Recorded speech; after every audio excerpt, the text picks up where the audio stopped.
Well, good morning, everybody, and welcome back to Kart Chasers live coverage of the first race in 2026, the Cup Karts North America Winter Nationals, live from Jacksonville, Florida. It's been a pleasure bringing you guys all the live action for myself, Kayla Vieska, and Justin Prince. But for those of you here in the paddock and watching on from home, we'll ask that you please rise and remove your caps for the playing of our national anthem.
Well, it's time to go racing here for the first time in 2026 in main event racing action.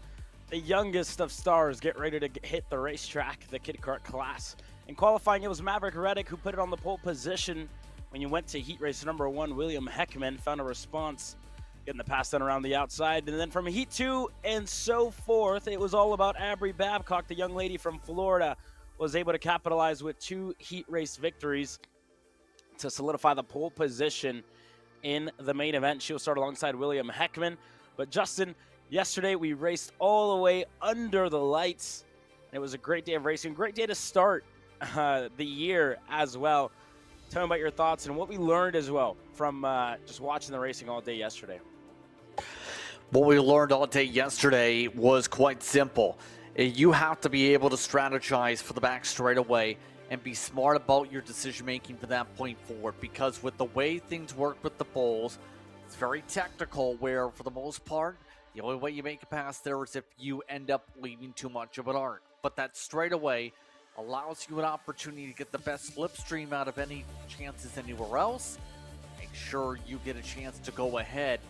So for the most part, what we learned, you better be good at defending, and you better be perfect at your lines. The main thing today, though, Caleb, I'm not sure if you've noticed the same thing, is going to be, can you make sure you hold on to the bottom of the racetrack? And that's at least my thought process. And we've seen a lot of drivers, right? There hasn't been many changes for the lead in that last lap. When drivers are in the first spot, you have control of the race. We've seen a lot of them just be flawless defending. Christopher McKeithen is one of the names that already comes to mind when you talk about his performances all day yesterday, right? In medium, was able to win the first 2 heat races. He swept in light in the even groups, and he had a great showing throughout the day. And it was just him being in control of the race, getting himself to the bottom of the racetrack and putting himself in prime position to defend for the entirety of the last lap. A couple of other names that were impressive as well. Austin Hill is one of those in the medium class that was pretty good. Colin Warren, great showing. Owen Lloyd, heavy has been all about Owen Lloyd, but we get ready to go racing in Kid Kart. 3 different drivers have found themselves at the top of the timing charts at one point or another this weekend. And we will get the first green flag of the year in a couple of moments. It's Babcock on the inside, Heckman on the outside, into the tram lines, green flag in the air, and we're racing in 2026. That was a pretty large jump, actually, by Babcock. Was it almost too big? That's the question. We know how important it is from the onset to break away. But the main point here we've seen, Caleb, throughout this entire weekend, Babcock likes to stay at the bottom of the racetrack. She likes to hug the white line and has made it work. She's stayed constantly down there while others have moved up to the outside of the line down the back straightaway. And here comes Heckman getting that little bit closer. That gap now down to a kart length in between Aubrey Babcock and William Heckman. Here's this group further back with Sullivan Bowden. Beckett Boudreau's right there as well, with Mav Reddick just right behind him, running up the top 5. Then you go back down to Anderson Maxwell, Ben Brumbaugh, Mata Zukauskas, Oliver Milligan, and more. So looks like might be a transponder issue here for Aubrey. The 099, that time's not coming through, but she's going to be at the bottom of the racetrack with Heckman going to follow her down low. And again, this is another one of the talking points that we talked a little bit about yesterday in this Cadet Kart class with the fixed gearing. They're on the limiter for almost the entirety of that back straightaway. So making passes has been, and as we've seen, it is going to be extremely difficult here for William Heckman. He has tried to make some moves, but it was over in the turn number 1 section where he was able to set something up on Maverick Reddick both times. So we'll see what they can do as this group at 3 still continues to fight. Yeah, it becomes the question here, Gil, what can you do when you're already at the max? We're already seeing drivers like Bowden already making their way through with Reddick already part of the swaps, but at this point, where do you think you get it done in a kid kart for the pass? Because at least with what we've seen, the back straightaway, you take away a chance for the race lead with the way Babcock is able to defend and just hug the inside and keep it flat out to hold on for the apex. Yeah, well, I think the only place that we've really seen many moves, it's hard to set one up here into the goal in the back section, but turn number 1, turn number 2, that section is one of the most technical. So that's where we did see moves yesterday, and we'll see if we will see any in this class today, but we'll keep an eye on it. Heckman still getting that a little bit closer. He does have the fastest lap of the race. And there you see the adjustment on the timing charts. So Heckman indeed in second with Boudreau, Bowden, and Mav Reddick, your top 5. Maxwell Zukauskas, they have a little good battle going on as well for 6th and 7th. Ben Brumbaugh, Oliver Milligan, and Dallas Brassard find themselves on the edge of the top 10 with Fletcher down on 11th. Yeah, and the interesting thing is going to be potentially you have a CRG army that's formed up here, so to speak, that is third on back. Teamwork, does that play much of a factor, you think, here? Because you're talking about a whole contingency of Texas, Louisiana-based drivers trying to find a way to close up this time through. For reference, times, they ended up still being a couple tenths off the race lead. Right now, those CRGs trying all they might to be able to close on up here, and that seems to be a difficult task with the way the kid karts work, despite the teamwork coordination to try and just battle it out to decide who's the best out of the drivers in the orange and black, you could say here, Gil. Yeah, we'll see as now that little push from Maverick Reddick into the rear bumper of Sullivan Bowden. Bowden's able to get through on Beckett Boudreau. So that's one of the first passes that we've seen on that back straightaway, and that was with a little bit of help from behind there for Sullivan. Yeah, the interesting thing about this here this weekend, though, remember, is one of the dates coming up for the South, I believe, is a part of those going to Daytona. We received the note, some of those watch along, that there is supposedly a bonus for 3 drivers this weekend that won in Daytona, but can also get the chance to win in the Winter Nationals here. If there's a Daytona sweep for Grant Heckman, for Carter Barkas, for Colin Warren, they get a chance to get a free entry and a free set of tires for the CKNA South event at Daytona. So, for the very least, for Heckman, there's a little bit of incentive in terms of that lead group right now here to find a way to get the edge, because that's going to save you a little bit of money for your family to be able to go racing. And that, I believe that's for his brother, though, Grant Heckman, who we're going to see later on today. That's for Grant Heckman later on today. For cadets, correct. was about to say. We tune back in here, and you look at the lap times. You were talking about the point of these three drivers being together. I think, if anything, they're just that little bit too close together. I think, just don't have enough room to kind of stretch their legs here a little bit. They're all in the 54s compared to the 53s that William Heckman and I would assume Aubrey Babcock is running as well. Are not working at the moment, but yeah, that being said, just about a second, and again, it's just them making way, maybe having to lift off the throttle a little bit to make way for each other, not getting into one another. So halfway through this race, I think more so in the kid kart class than you'll see in any other classes where they'll struggle to pass. Yeah, it's just remained to be a patience game right here, but the major thing I think you'll say, Caleb, is for these drivers, it's a chance to learn, as we've emphasized all weekend and throughout these events. You have to learn the racecraft, right? And how beneficial do you feel it is to get this chance at the national level with the kid karts, with the way things go? How beneficial is this seat time for your long-term development? Well, it's great. You learn a lot, right? And I think you're seeing it with the kids that we saw in this class last year. And you've seen what they're doing in Cadet now, right? We talked about Maddox Nieves. We talked about Mateo Romeo. Another one that was in here was Grant Heckman. And again, we've seen a lot of kids progress from the kid karts and turn into great drivers, so on and so forth in the future. And this is exactly where you start, right? You put yourself in a national level racing environment. You learn a little bit, learn how to pass, learn how to race, learn how to draft.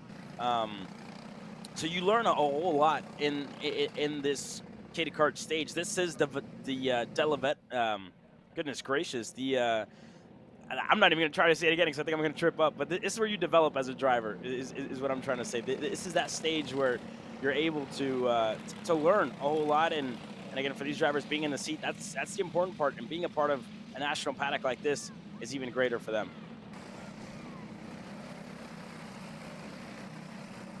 Yeah, especially since the major thing to note here as well, it's a chance for drivers to step up as well as they develop as drivers. The interesting thing to note here is, we haven't touched upon too much for the later stages now, drivers like Maverick Reddick, remember, had that incident in the second heat in yesterday, only able to get to the top 5 and has been battling with teammates here.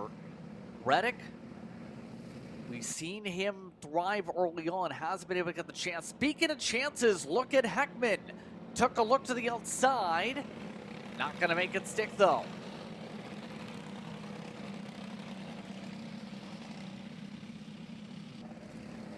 Yeah, not enough there for Grant Heckman to try and rip the high side, or sorry, for William Heckman. Try and rip the high side on Aubrey Babcock there.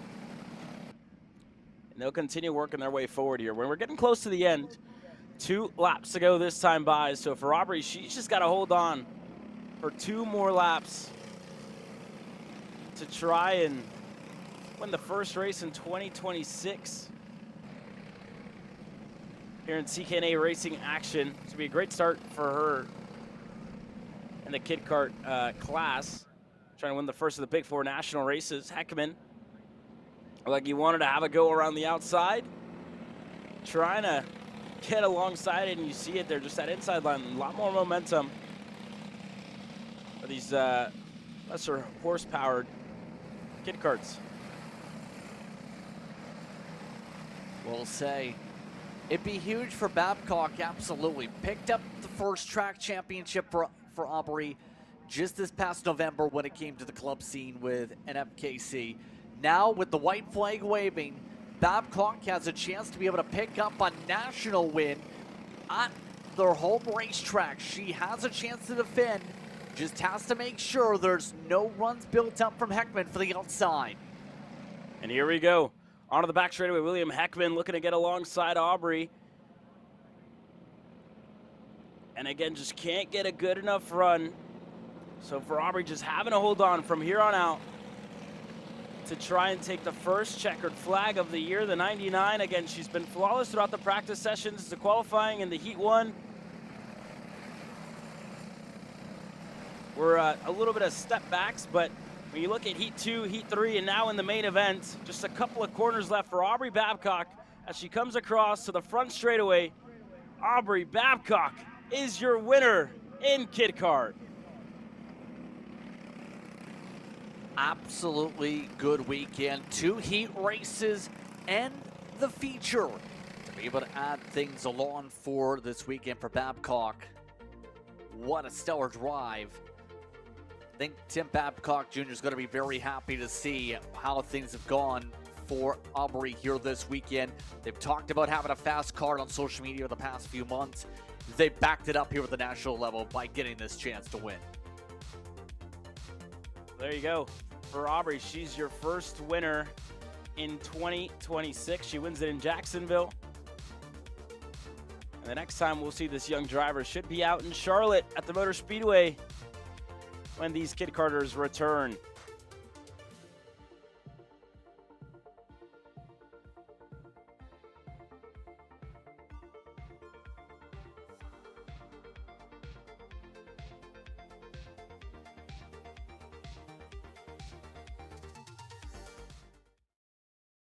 We all know that drivers, they learn faster when it's visually shown to them side by side what's the difference, right? So with the Smarty Cam, every time we put on the data, we're able to see the drivers side by side on the track. So here, for example, you can see that Diego is taking a curb and our other driver's not. You see that one driver's oversteering and the other driver's pretty much straight coming out of the corner. By showing this to them, they're able to absorb faster. And you can even play the videos simultaneously so they can see how they're performing through the track. If you want to learn more about data analysis, sign up on my website. I will be launching an online course in December for people like you.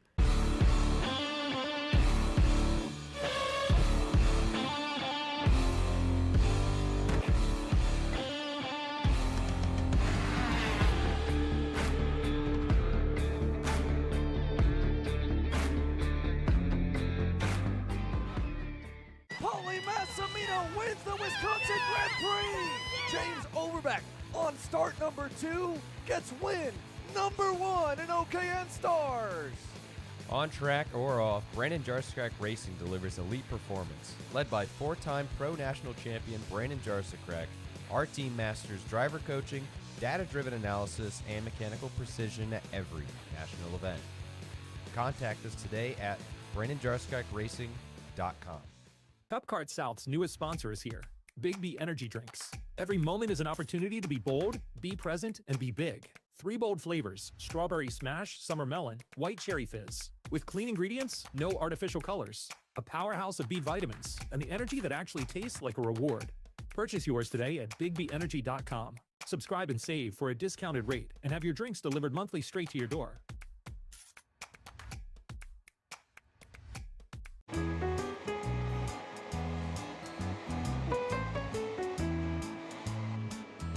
Gee, looks like we're missing the engine. What the hell am I supposed to tag? What do you mean? It's my Greyhound. It's all I need. Where's the rest of it? It doesn't matter. It's a Greyhound. You gotta make way. Okay, you're good.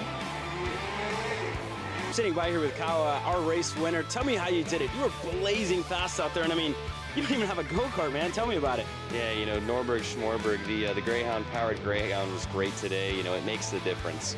And the team's been working really hard back at the shop, and, you know, just shout out Greyhound. Thank you, Kyle.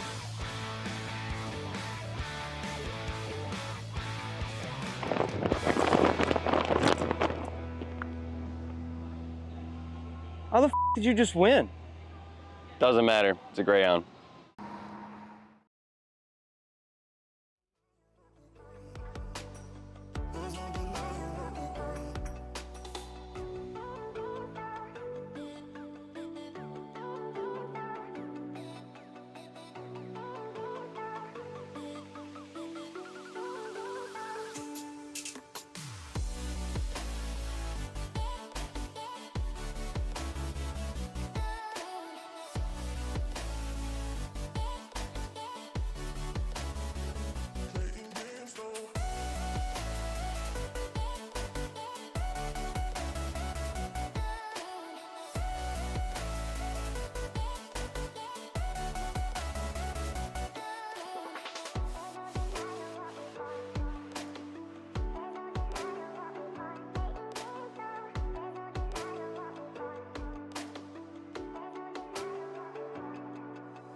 Welcome back to Jacksonville, Florida, as we get ready to go racing with our senior heavies.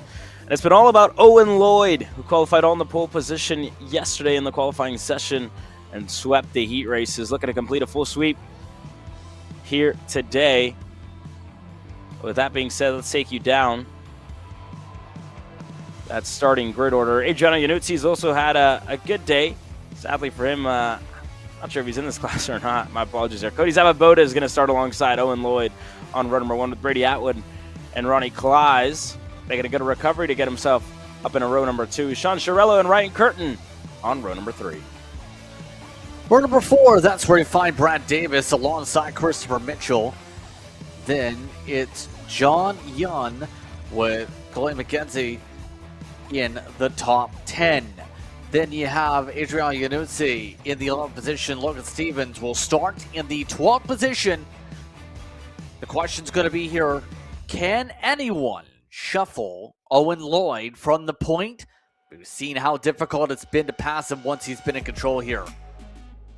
Yeah, we'll keep an eye on Logan Stevens and Adriano Iannuzzi, 2 drivers who I believe had issues yesterday. Logan Stevens was one of those, but we get ready to go racing. Sabota on the outside, Owen Lloyd on the inside. It's a clean start for the South Georgia Karting MGM up front. Brady Atwood looking to follow him through for second.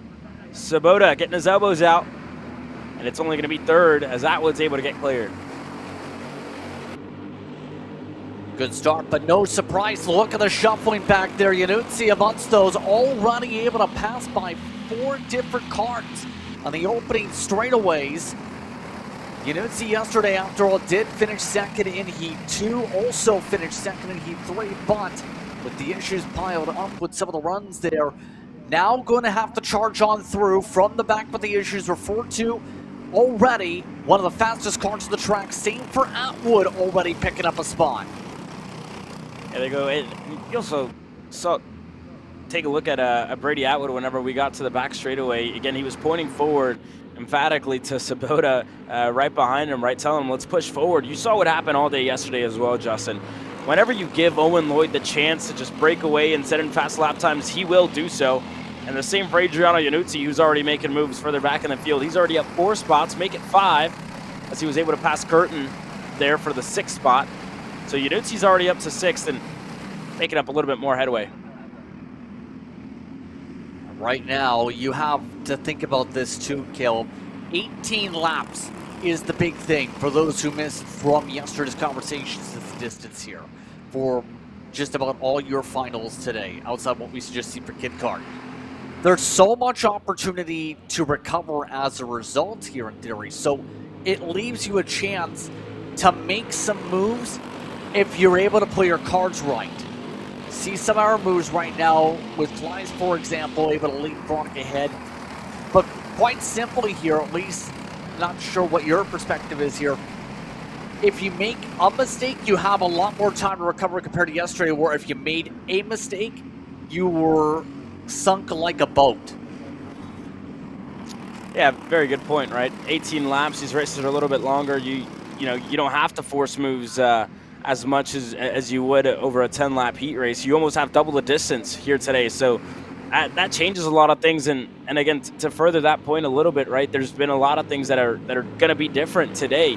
We talk about the temperatures already. This is very similar to what we saw in heat race number 1 or even the qualifying sessions yesterday as well. So going back to that baseline that you had, going back to that reference that you had in heat race number 1 and in the qualifying session, that's what you go back to here. But how do you make it fast over a long run, which is at 18 laps, which that would consist of many different things, running that lower tire pressure, freeing up the go-karts a little bit more after yesterday having to put more grip into them with the colder conditions. So it's a whole number of things, but the likes of Adriano Iannuzzi, again, this has been a little bit different for him, right? Having to work his way from the back of the pack all the way to the front, trying to get himself in contention here.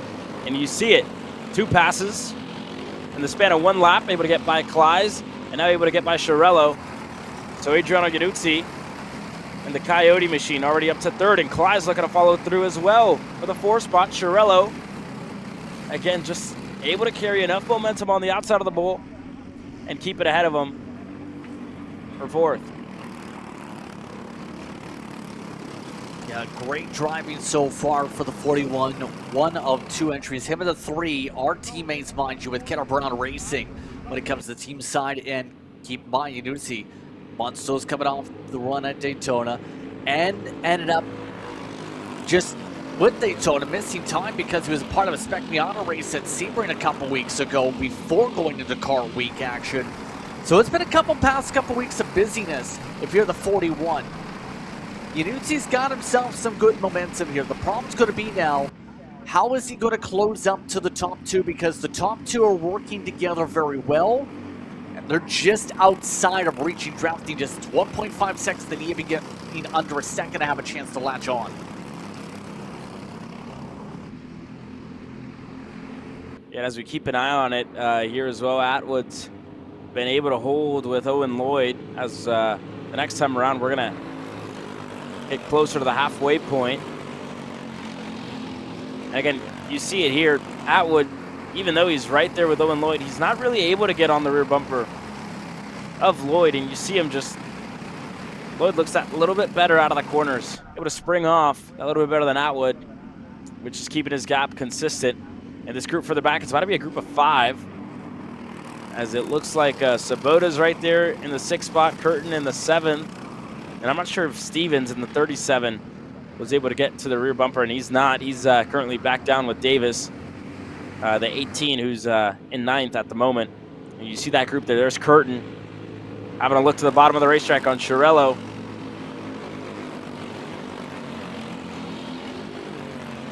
And again, you got to try moves like that, right? Curtin made that look easy. Got himself to the bottom of the racetrack, got himself clear. Curtin's up to, looks to be 6th here. You're doing decent, but again, with us already around the halfway point, next time by, there is that big precedent. 42 6s compared to 43 3s. What do you do to try and find more pace at that point here, Kel? Because that is 7/10 of a lap difference the past couple, despite having a little bit more coordination with 3rd and 4th here.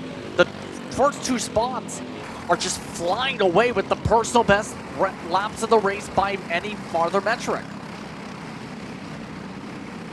Well, to me, that's just a difference that I think it might not even be in the driving. Could just be that the equipment that they have up front is just that little bit faster, that it was set up a little bit better than these 2 drivers here on your screen. But again, it's also the way that this race has played out, right?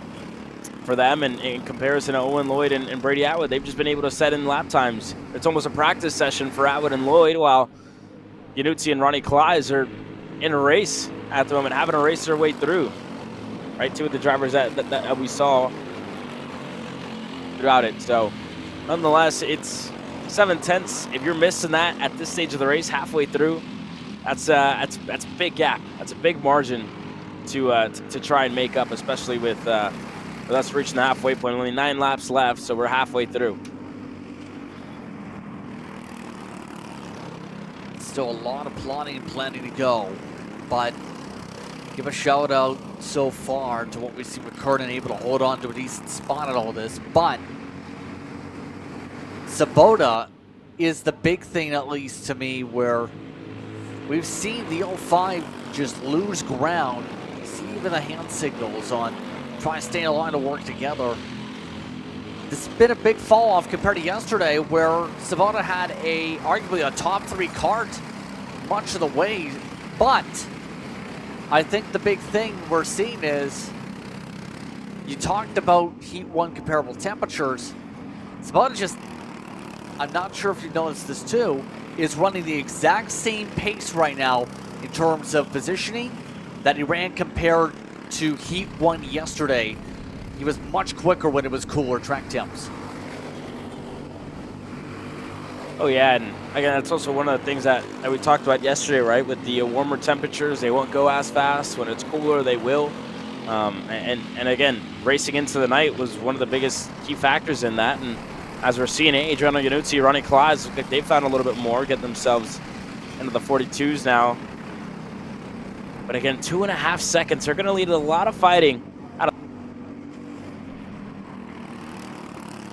to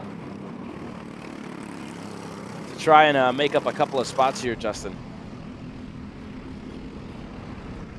Yeah, the problem is I'm not seeing it with the way things are looking right now. At this point, Owen Lloyd and Brady Atwood, one of the top drivers in the East, mind you, they've just got such good speed in terms of the balance of the straightaways, but also they've been having good roll.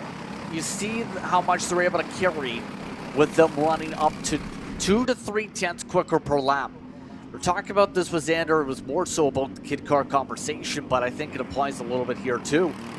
Just the way they've balanced out the ability to let the kart roll for center off, while also maximizing the gearing for the straightaways, has just worked perfectly for them. The way where Lloyd and Atwood have just been able to work there with a small bump. Looks like Kleiss just decided we'll have to try something different. Meanwhile, something's got to change. Yeah, very good point. And like you said, just trying something different right now with Ronnie Kleiss leading that second group, being in third, trying to be the first one to get there if they can. Going to be critical, and we'll see what Adriano Iannuzzi looks like behind Ronnie Kleiss, which now you're seeing it here, right? That gap's opening up, so Iannuzzi's kind of fallen off here with just about 4 laps to go in this race, Justin.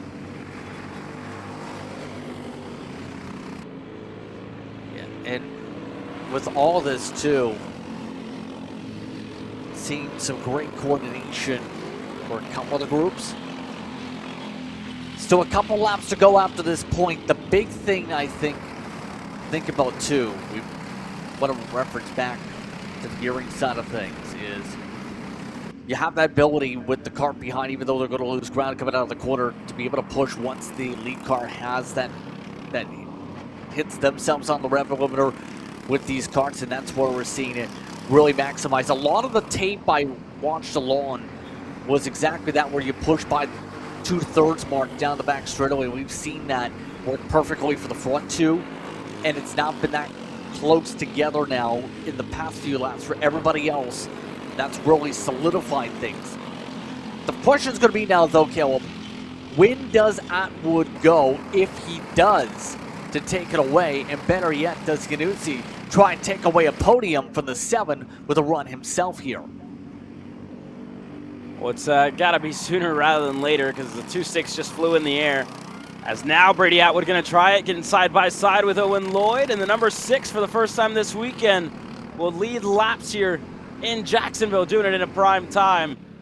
With Owen Lloyd now looking to go back on the outside. Atwood to the bottom of the racetrack, looking to defend from a fellow MGM. Is Owen Lloyd looking to rip the high side? Does he have enough momentum? He doesn't. Atwood able to stay in front cleanly, and this is also one of the biggest difference here. The last point I'll make on this, if you notice Atwood and Owen Lloyd, they're still improving on lap time, lap after lap, and we're almost at the end of this race. With everybody else, they haven't set a personal best in about 2 to 3 laps, so you see why both these MGMs are at the front of the race, set themselves up perfectly to be in this position at the end of the race. White flag in the air this time by, and Brady Atwood is in the lead of the race this weekend, looking to deny Owen Lloyd from a sweep of the weekend in the heavy class, and Owen Lloyd's going to get alongside him into the bowl. Lloyd on the outside looking to do it again, and Atwood still looking to hold on, but Lloyd has a nose down low and able to take the lead of the race. Owen Lloyd goes right back on Brady Atwood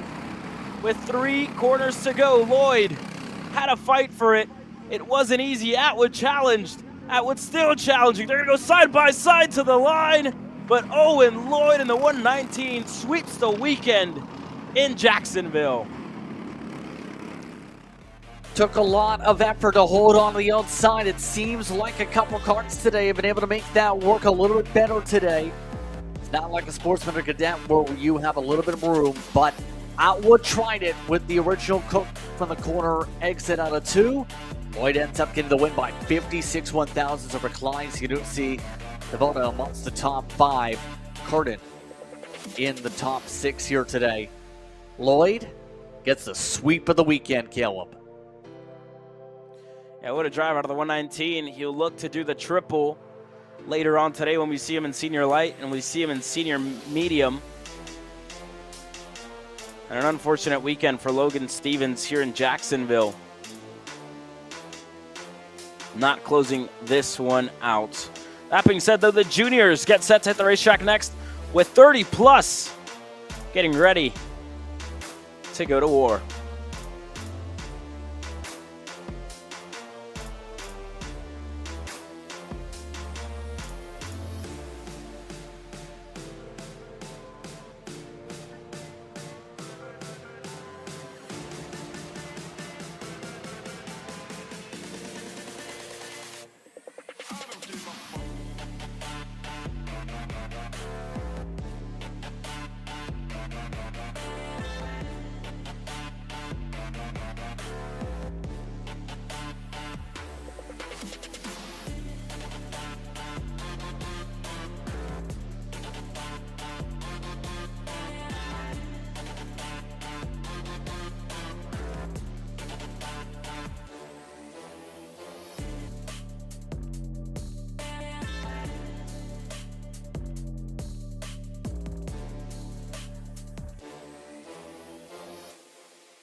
Welcome back here. The juniors getting ready to hit the racetrack here. And again, this is one of the bigger classes that we've seen throughout the weekend with 36 drivers total taking the green flag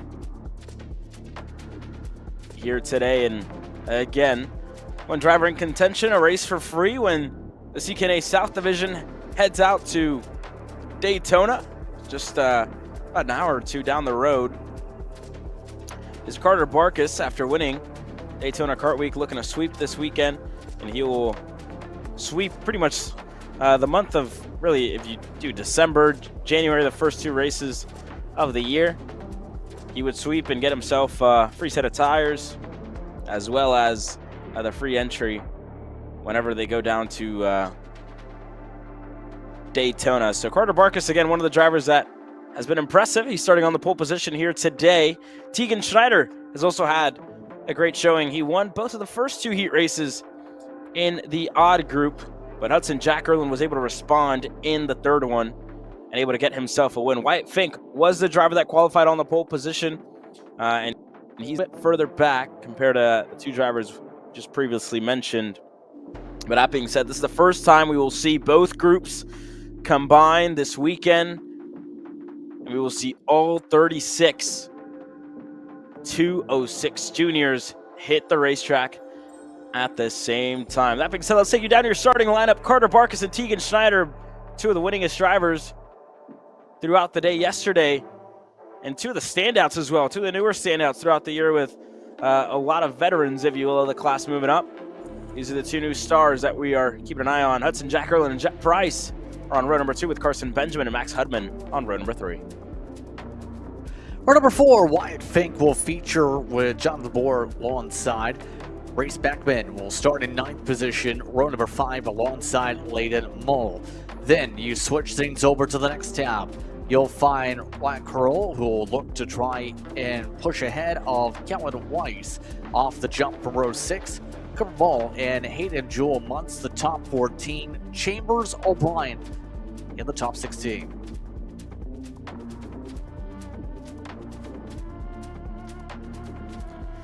Look back at the rest of your starters. Sawyer Chambers starting 15th. Levi Meter there further back as well. You go all the way down. Take a look at your favorite driver here. This is the last couple rows down on 30th, and then that's where we'll be starting. Green flag in the air. We're racing in junior.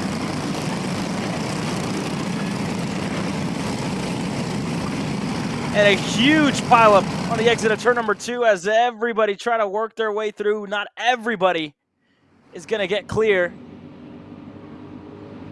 As we head to the back straightaway, a lot of carnage to start this race, and Hudson Jack Erlin already looking to take control on the inside of Carter Barkus, and he's clear. Hudson Jack Erlin to the point of the field early. That was a little bit chaotic in the heart of the field, but you expect that with this many karts here, Caleb. Now, we'll see where things settle in for the rhythm as these crew members try and scramble around. Green flag still waving in the opening sector. It looks like they've cleaned things up.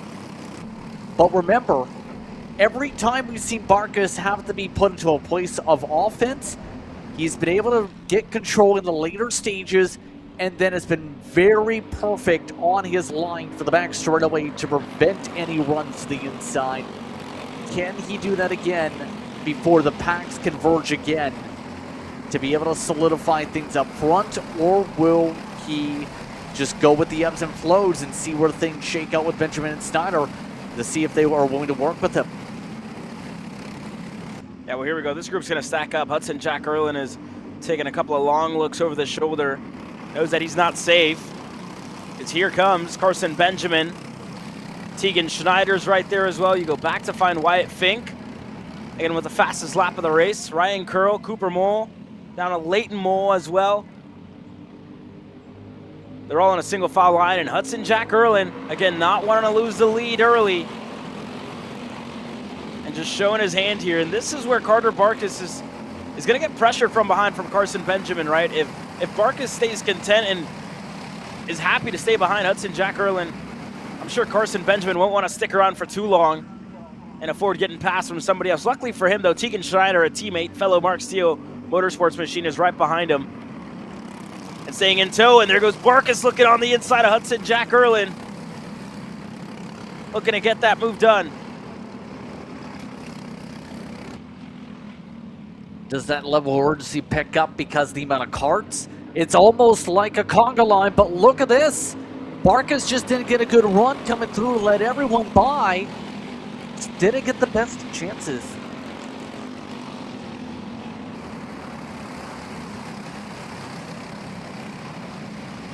On the pass up front, Hudson Jack Erlin, now your new leader with Carson Benjamin and Tegan Schneider. Second and third. Carter Barkus fell back to the fourth spot, and here's that second group with Leighton Mole. Cooper Mole's in that group as well with Sawyer Chambers. And more as well, starting to work their way up. Evan Frey, another one that's just on the edge of the top 10. Christopher Goulet has made up a good number of spots after the start of that race. He's already up to 11. I believe may have even 10 plus spots gained in this one. We'll keep an eye on that. And indeed, Christopher Goulet, 12 spots gained in this race. 18 spots gained, or 16, sorry, for Mays, the number 13. That's already made a good bit of headway. You know, part of the thing, though, amongst this lead pack, and this is why I think we're starting to see it spread that we haven't touched upon. What happens when you add an extra factor of teammates? You have stealths lined up at the front of the field. The big thing here, Caleb, compared to before, because Barkus didn't really have to deal with the teammate battles. There weren't too many karts per se that work against him that were on the same team in his race. Maybe one of these drivers against him. Now you have a united front where you can go to the team conversation and game plan this out in theory here, like we see with Super Speedway Racing, to sort things out and plan how are you going to get your team the podium. This might be much harder for Barkas than I think you may have anticipated with no help in this main pack to work with for the long term. And again, for Carter Barkas, the start of the race was a lot harder, as now further back, Wyatt Fink's going to get past as Leighton Mole goes down on the inside. Sawyer Chambers follows him through. Same for Bohr in the 28. Going to follow. So now for Wyatt Fink, it was 5th. It's now going to be down to 8th as everybody else is able to work their way on by. The next one up is Cooper Mole in the 852, who's just right behind him now in that lead group. And here's that group just further back. So that's with Christopher Goulet, who's leading it. Hudman's right there. Frey, I believe, could be Price in it as well.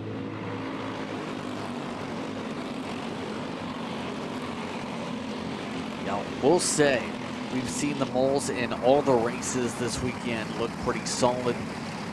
Some recovery drives for them as Barkas yet again kicked to the wayside, and the main group continues to get shuffled out. So at this point, you have to wonder, what do you do if you're the 10? He's one of the few today, so far at least here, Caleb, that seems to be getting turn 2 to work perfectly, trying to break these drivers up and split them apart. You can see him already saying, do you want to work with me or not? Well, it's kind of a hard decision if you're Tegan Schneider, right? You got two fellow chassis mates, two drivers that, what I believe, are kind of the same 10 as you, and you're fighting against a direct competitor who's been just as fast, if not faster. But again, those two drivers haven't raced each other at all this weekend. They've been in opposite groups, and this is the first time that they're really going head-to-head. And now it's just a matter of Carter Barkas, you know, wanting to split them up, wanting to be there in third, put himself in a better position, and Schneider just wanting to go right back, right? Wanting to be up there in a safe position behind his teammates. Luckily for Schneider, help is on the way as Leighton Mole is going to get up to the rear bumper of a fellow Mark Steele Burrell Art. And again, you see it there, right? Schneider looks behind, sees that red and white Mark Steele machine, and just points forward. Let's go, in simpler words. Yeah, now, plotting and planning. We get back to that process yet again here. We'll say, for Hudson Jack Irwin, we've seen him pick up a heat win yesterday. There goes Mole. Leighton Mole had a big off there on the exit of turn number 2, and just getting word that there is going to be a penalty coming the way of Sawyer Chambers, avoidable contact with the 852 indeed. So that would be for Cooper Mole. That was an incident that Sawyer Chambers was in early.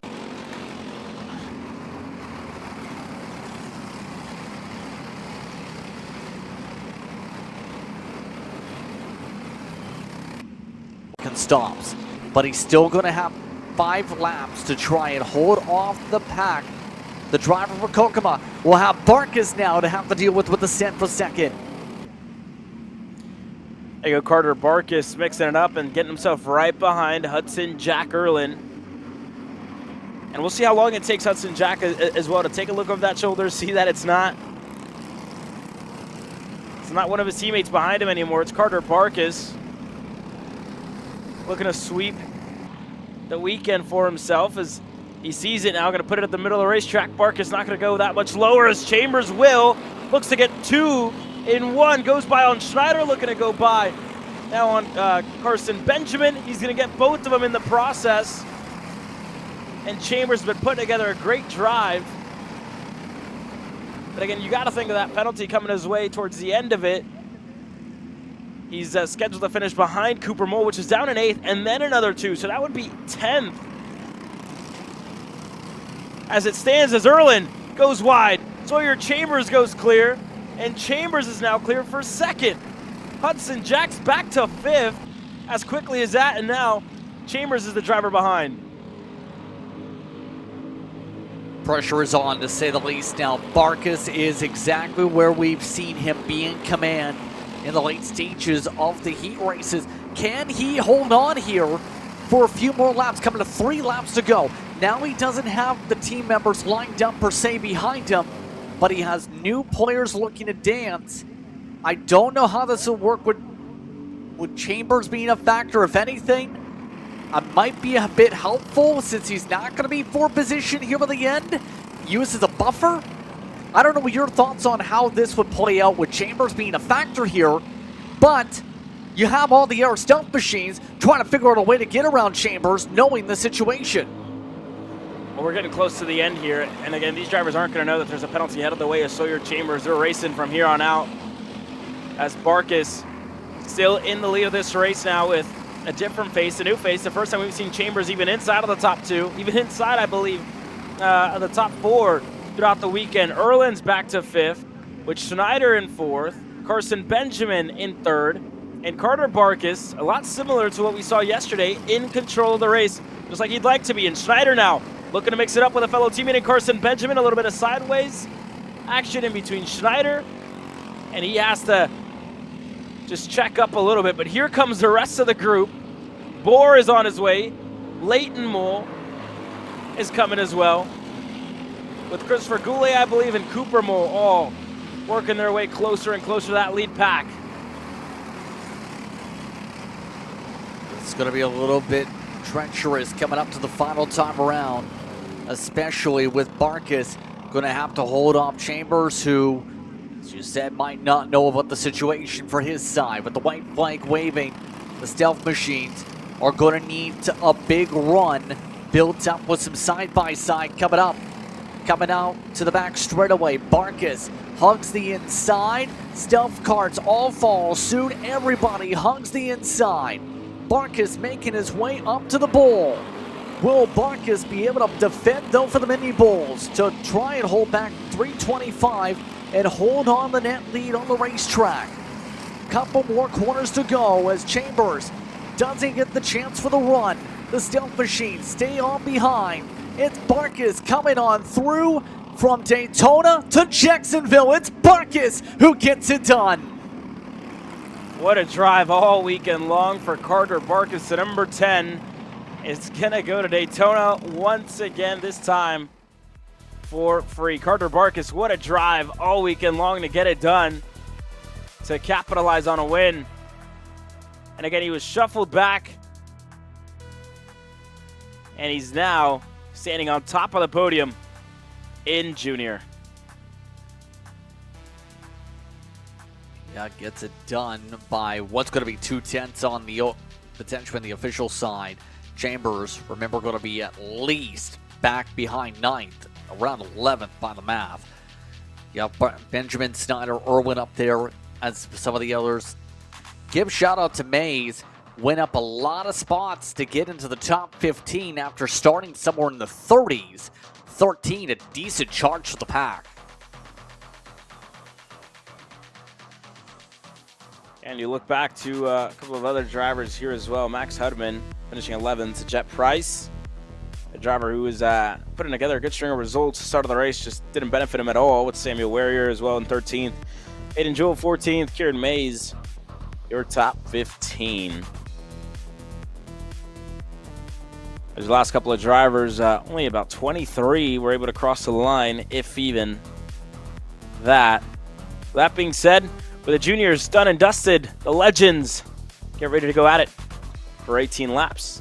We'll be right back with more.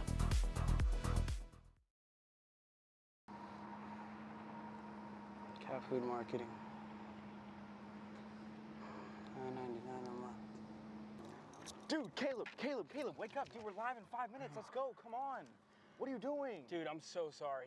Xander had me in a cat food marketing meeting till like 2 a.m. last night. Come on, man. Do you have anything I can drink? Dude, I got the perfect thing for you. Perico. It's a healthy energy drink alternative. Perico, non-GMO, gluten-free, kosher, magnesium, B12, B6, Yeah, it's good. B5, biotin, and 0 sugar? Pericazo. Try. Perico, made with natural ingredients, organic caffeine, and supports your metabolism.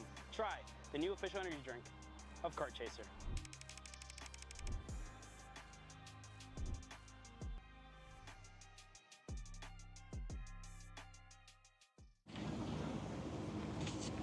Kyle, what are you doing? It's got my new Greyhound seat. You don't even have a cart.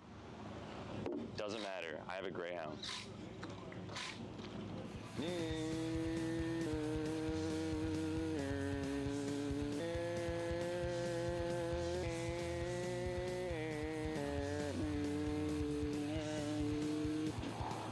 the f is Kyle Cuthbertson? Doesn't even have a go-kart. Doesn't matter.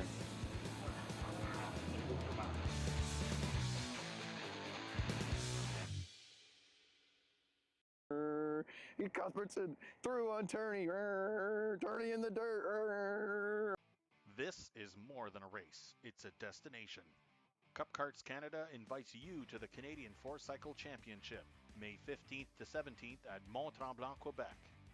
Race on a 1.2 kilometer technical circuit just steps away from the iconic Circuit Mont-Tremblant, where Formula One once raced. When the racing's done, enjoy everything Tremblant has to offer: the pedestrian village, restaurants, shops, hiking, and unforgettable scenery. It's elite 4-cycle competition and a perfect family getaway rolled into one. Racers from across the United States and Canada, this is your invitation. Cup Karts Canada, Mont-Tremblant. Come be a part of Canadian karting history. Are you stuck with your kart racing? Not sure the ideal kart setup? Or going to a track for the first time? Well, Kart Class has the answers for you. Our online portal has a wealth of experience and knowledge to help your kart racing. From kart setup advice to track guides that are targeted specifically to your circuit, or the driver coaching aspect with mindset, racecraft and driving techniques. If you want to take your karting to the next level, visit us at kartclass.com.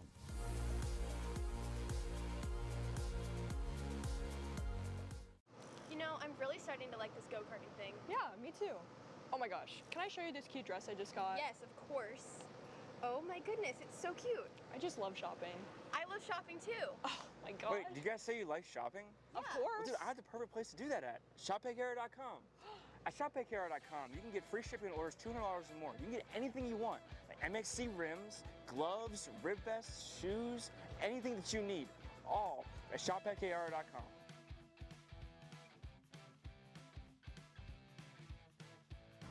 Who is he talking to? No idea. But we're gonna have to check it out. Sounds like a great deal. Sure does. Cat food marketing. $9.99 a month. Dude, Caleb, wake up. Dude, we're live in 5 minutes. Let's go. Come on. What are you doing? Dude, I'm so sorry. Xander had me in a cat food marketing meeting till like 2 a.m. last night. Come on, man. Do you have anything I can drink? Dude, I got the perfect thing for you. Perico, it's a healthy energy drink alternative. Perico, non-GMO, gluten-free, kosher, magnesium, B12, B6, Yeah, it's good. B5, biotin, and zero sugar? Pericazo! Try Perico, made with natural ingredients, organic caffeine, and supports your metabolism. Try the new official energy drink of Kart Chaser.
Welcome back to Jacksonville, Florida for the opening round of the Cup Karts North America Big Four.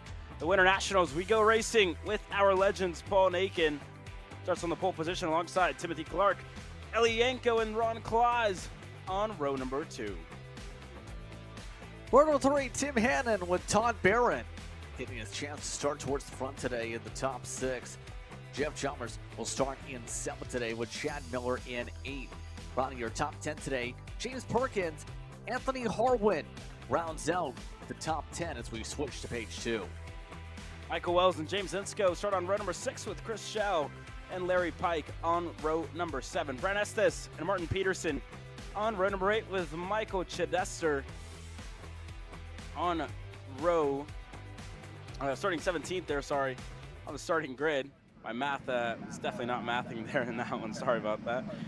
But we get ready to go racing here. Paul Nakin, Timothy Clark, 2 drivers have gone back and forth throughout the weekend. Green flag in the air. We're racing in Legends.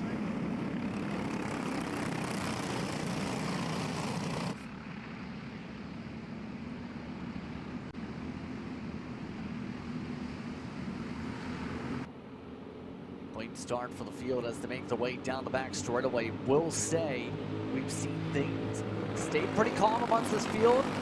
How about Perkins getting here from Clark, should say, raising his hand saying, you know what, go ahead, everybody go. So for the most part, the field, keep it simple. Letting the battles come as they may, it seems, Caleb. That seems to be the mindset to start. Oh, one driver lost the tire and is into the wall. That's the 96, that's Clark. Clark, and it looks like Barron's gonna be out as well, but Clark in the 96, one of the wheels came off, and he's out of this race early. You see him parked up there alongside of the straightaway. Yellow flags will fly, so there'll be no passing through here. And again, Perkins looking for a move on the inside, and there's no yellow flags here in the bowl, so he should be good. Clyde's gonna follow him through on Chalmers. So that's going to move Perkins up to 4th, Clyde's up to 5th. But again, for Clark, he was up inside of the top 5, and his race ends early.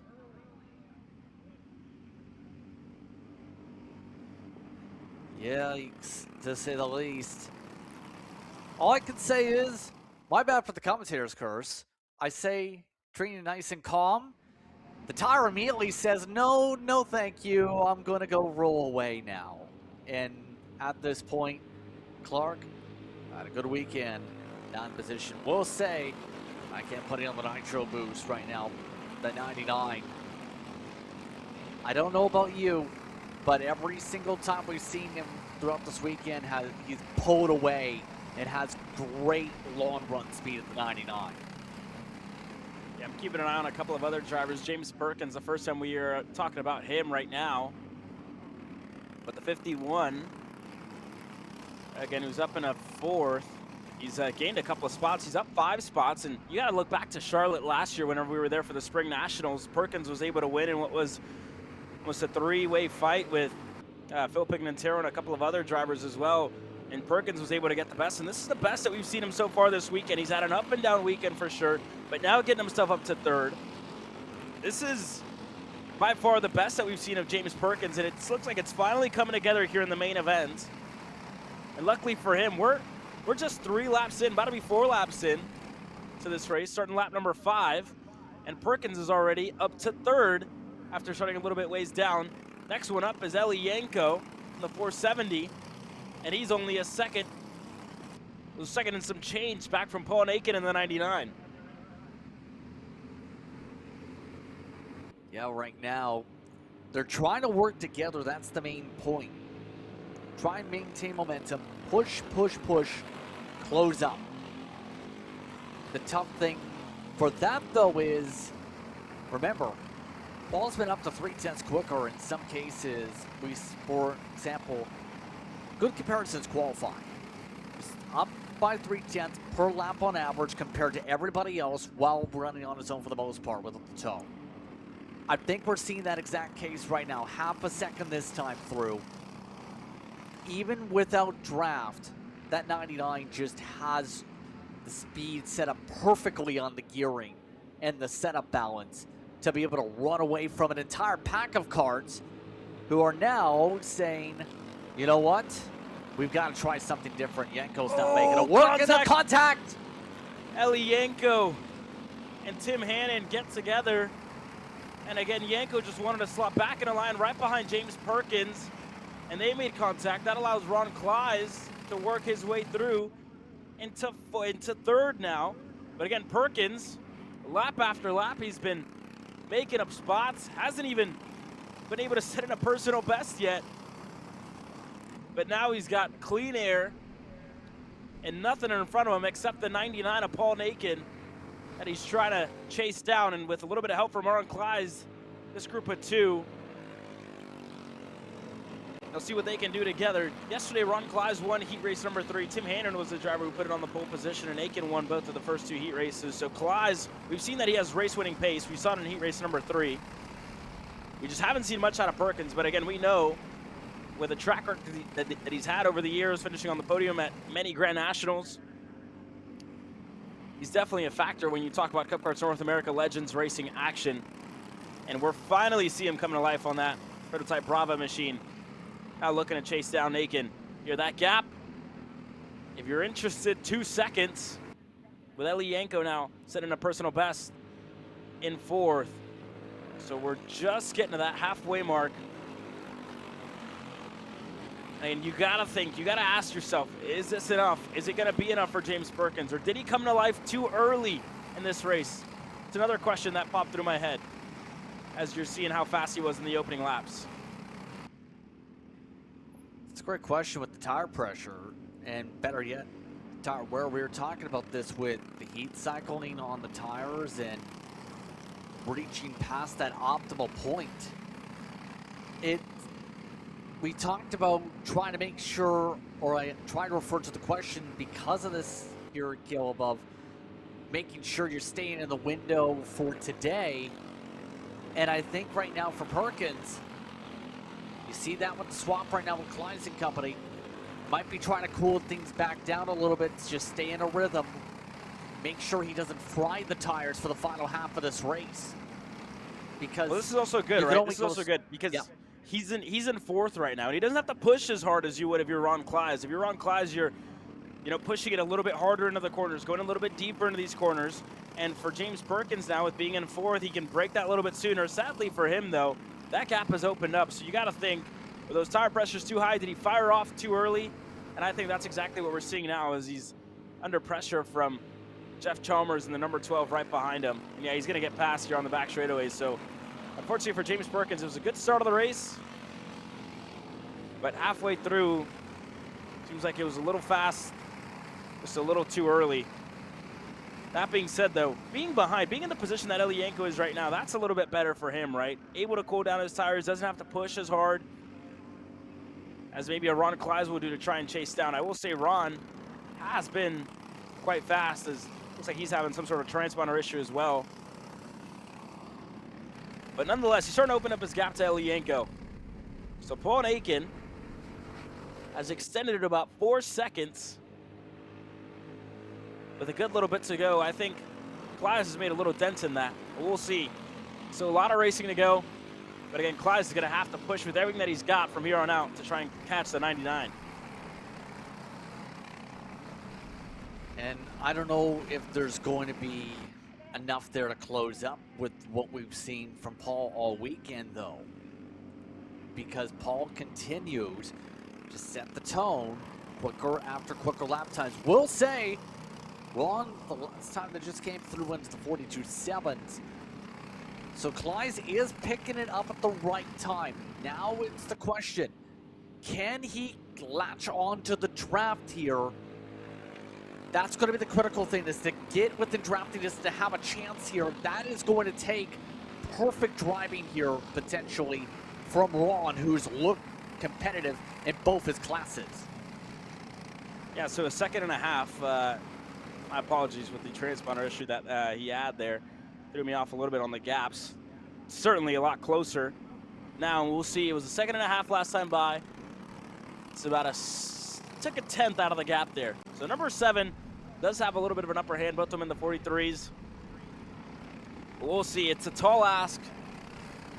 It's going to have to be a little bit more gain on Paul and Aiken. You see both of them down into the seats, tucking down, trying to get themselves as aerodynamic as possible to gain some time on that straightaway. But again, you see how smooth Ron Kleiss is on the steering wheel, just kind of guiding the kart. Nice and easy through the corners. Let's try and catch down Paul and Aiken, who's, again, been doing that exactly. Just kart's doing the work on its own, pretty much, it looks like. And that time by was a couple of hundredths out of the gap there as well, Justin. So gonna need a little more for Ron Kleiss here with 5 laps to go. Yeah, I don't know if there's gonna be enough with what he's doing here. He has won club championships, remember, here when it comes to this facility. 2022, for example, picked up a club championship, picked up wins in WKA competition.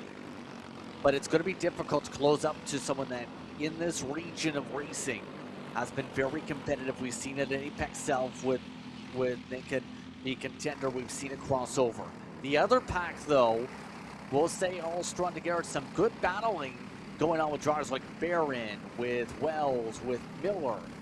A lot of these karts trying to scrap it out here to close out their respective runs here, staying close together for about 5 different spots on the racetrack to close out the race here. Yeah, there's Brent Estes in the 212 PBK Coyote machine, just ahead of Todd Barron, as well as Michael Wells and Chad Miller. They're all single file. They work their way through. You have to look a good ways up for the 117 of James Insko, who, again, we talked about yesterday, just very up and down, not much luck at all for Insko. That can put together a string of results. That being said, this group starting to open up a little bit of separation in between 4 drivers. And up front, you gotta say this gap is closed in to under a second with 3 laps to go. And this could be Ron Kleiss getting himself within drafting range now, and still pushing with everything that he's got to close down to the 99. And he's doing a good job of it. Took down half a second in the last 2 laps. And you see him just inching his way closer and closer here, Justin. 2 sticks in the air this time by. 2 laps to go in Legends. Yeah, the pace has fallen off now for Paul. Went back to the 43.3s this time, through 43.5s the previous time. He has gone off to what was superstar pace to now being still one of the faster cars on the track, but not enough to hold back a driver who has been able to time up the window of the tires perfectly here. Ron's going to have one chance here to make this move, Caleb. The question's going to be, is he going to get there in time? He is near the bumper, but it's the matter of being close enough to actually get the run for the straightaway to rip the race win away. He's going to have to surprise him. Going to have to use the element of surprise here for Ron Kleiss. White flag in the air last time around in Legends. Kleiss now has had a lot of work to do, has had a mountain to climb almost in this race. Is Aiken going to take it to the low side? This is going to give a good exit to Ron Kleiss as they get to the back straightaway. Aiken drops a tire into the grass. This is going to allow Kleiss to get up on that rear bumper. Ron Kleiss not going to find a lane down low. Still about half a car length. Kleiss going to stick a nose down low, and he's clear for the lead of the race. Kleiss, as Aiken went that little bit too wide, Kleiss gets himself into the lead spot. Ron Kleiss, what a drive to get himself to the front. Caught Aiken by surprise when it mattered most. And across the final corner, Ron Kleiss wins in Jacksonville. First mistake all weekend for Aiken, and it comes in an area we haven't seen anybody really lose the bottom of the track. That is unbelievable, is all you can say. That had to factor in with overdriving the corner apex there, trying to maintain with the race lead with the pressure behind. Just couldn't get it to stick, and he ends up losing the race by about a tenth or 2. What a way to close off the weekend for Ron Kleiss. He won heat race number 3. He wins the main event. And if you're Ronnie, you just saw Dad put on an absolute clinic. And again, it's a tall order to beat for Ronnie whenever he gets back onto the racetrack. later on today. But that's it for the Legends. Quick commercial break. When we return, more racing action set to come live on Kart Chaser.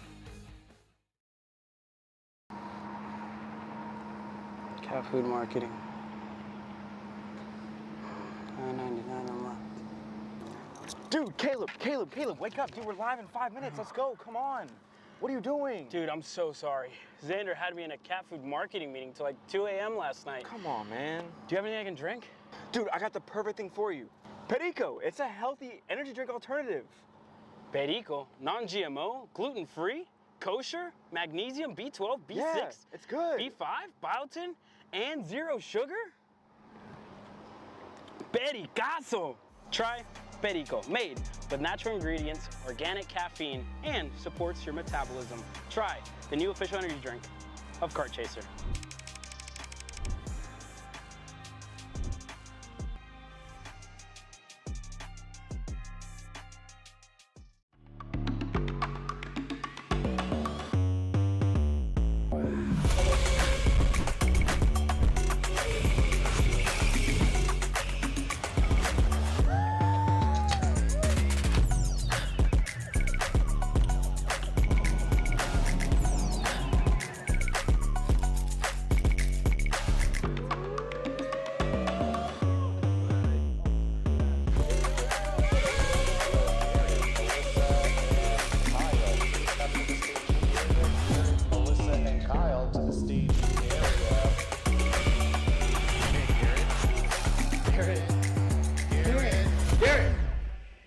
Let's go race. Come on, man.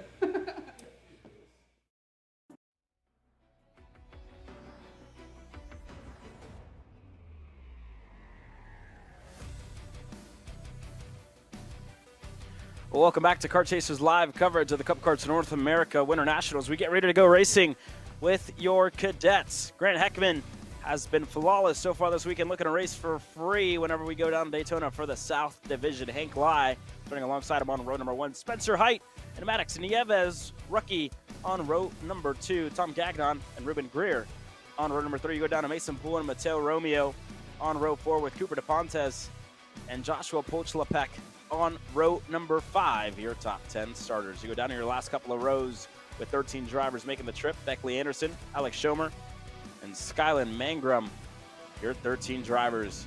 As they go into the tram lines, green flag, and we're racing in cadet. And spun around in front of the field is Spencer Height.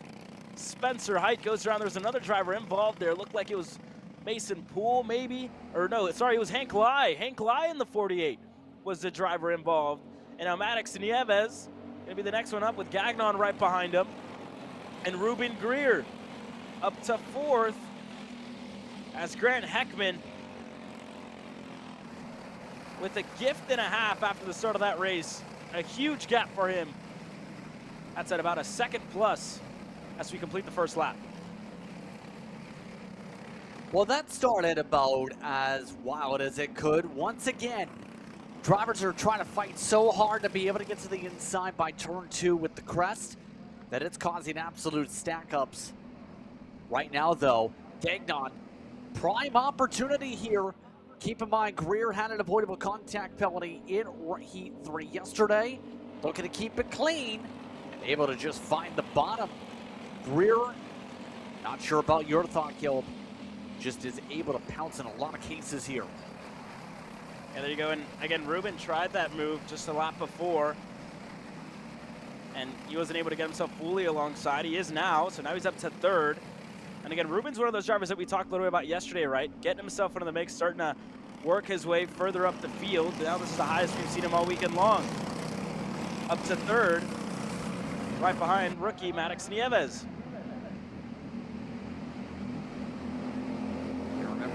Nieves in particular in these races has been uber competitive.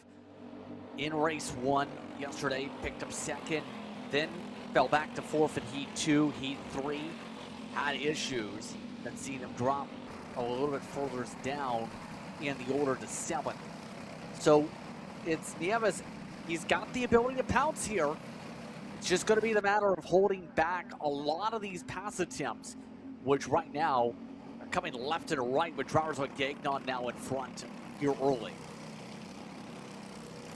Yeah, see a little bit of movement there as, again, like you mentioned, Greer up to second with Gagnon, Nieves fourth, and Mateo Romeo, the first time we're seeing the other rookie get himself inside of the top 5, as Greer going to take him out of the bottom of the racetrack as they look to close down the gap on Grant Heckman, which they are.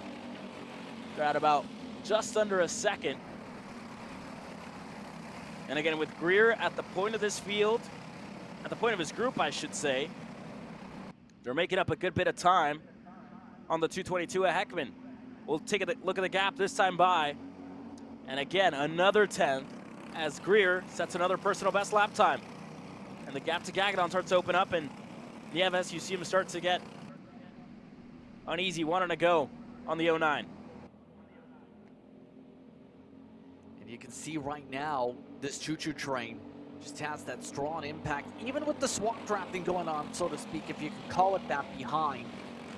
Because they're all staying pretty well unified here, it's still allowing them to slip into the draft, and that's the critical thing you'd have to think here. Getting the chance to be able to slip on to Heckman's pole to close on up. They're within that range, even with the pass, still another 10th. I think right now Heckman has a little bit almost too big an advantage here. They're going to eat him up here in the next couple laps here if they keep this tempo up, even with the changes going on for second with that second pusher. And they just got to stay patient back there, right? They're seeing that they're closing in. You saw that there on the back straightaway. Ruben Greer just using that hole that Grant Heckman is punching through the air, getting himself now closer and closer to the 222. And for Nieves, just got to keep working with him, got to keep pushing for now. Because you see that gap closing in. This time by, it was at half a second. It's going to be at 2/10 in between the leaders. And again, for Heckman, he just looks that little bit better throughout the last sector of the lap. And you see it start to close in. This is where Greer has been better. On the back straightaway, he's going to try it on the outside. This is a move we saw Heckman do all day yesterday. Can Greer give it right back? And he can't. Heckman covered it off perfectly. So Greer's back in the line. But again, this is a group of 5 halfway through this race, Justin. Yeah, we'll say you have to give a huge shout out to Romeo in particular, the Canadian, able to power his way. You mentioned him moving up. Your thoughts on him? Because in the heats, the 93 was okay, I would say. But in this final, he's really stepped it up to be able to maintain this main pole and keep it clean and be in position in the popcorn seat for later on in this race. Yeah, like you said, just great positioning, right? Just letting the race come to you.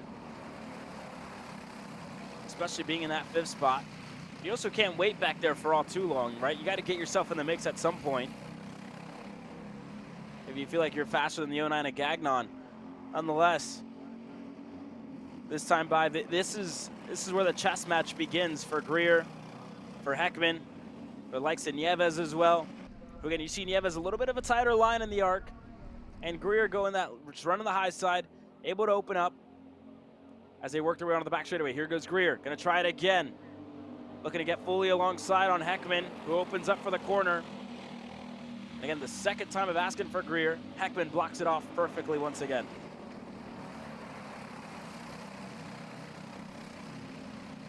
Yes, indeed.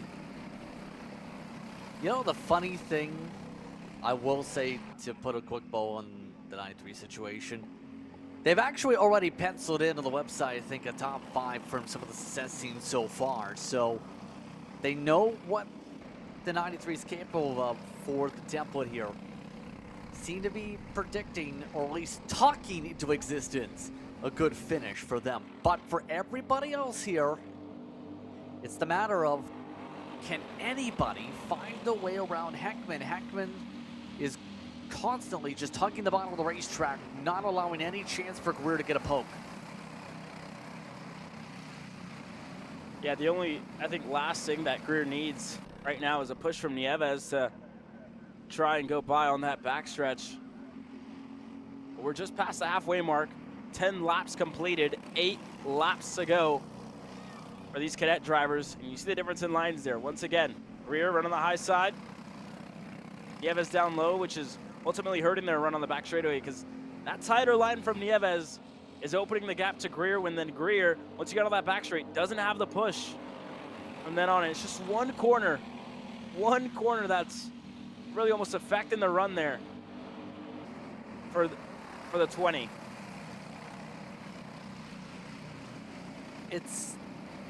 I mentioned chess match a lot with this. It is that case. A good example by one of our crew members brought over this week in the race, Kjell Zimmerman. He made the mention, it's like blocking the Monza at Norway, and I know you've called the races there in the past year as well. It's where you cannot open the bottom of the track up, or else you end up getting sent to the inside for a bank corner. It's exactly that. It's like Daytona, where you're just ride the yellow line. No one gets a pass around me. You leave that yellow line, you go, and keep in mind, there's hardly braking in a lot of these areas like turn 2. These drivers are carrying a lot of speed around here around this facility.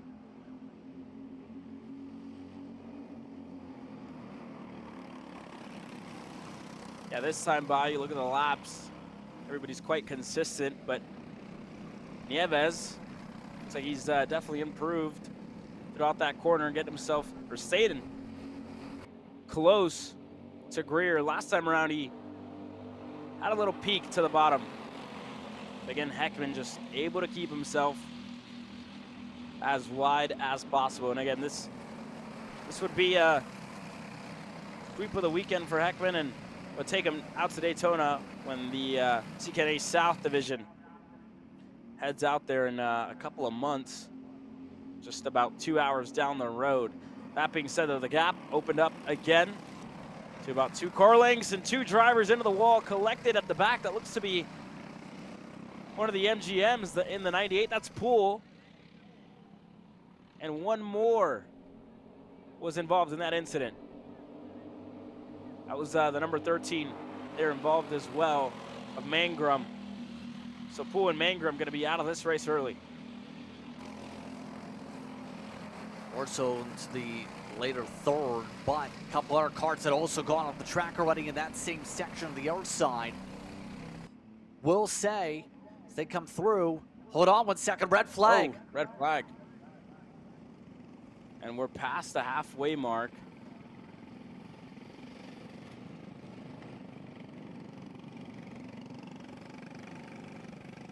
So that could be the end to this race, and that would give it to Grant Heckman with the early stoppage.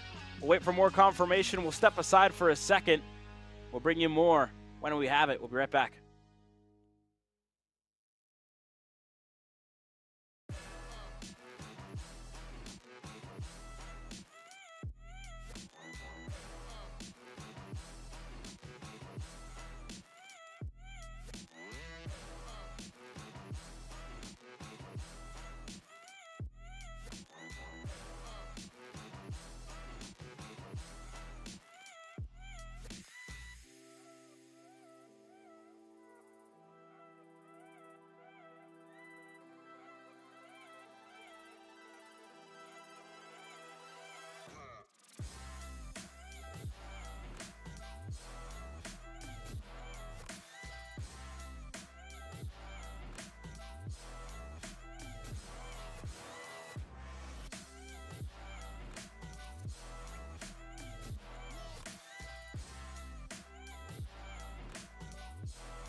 So the official result is that this session has concluded as we were past the halfway point. The drivers will come back into the pits. Grant Heckman will be the winner. The 222 Heckman will win. Ruben Greer will join him on the podium along with Maddox Nieves, Tom Gagnon, and Mateo Romeo.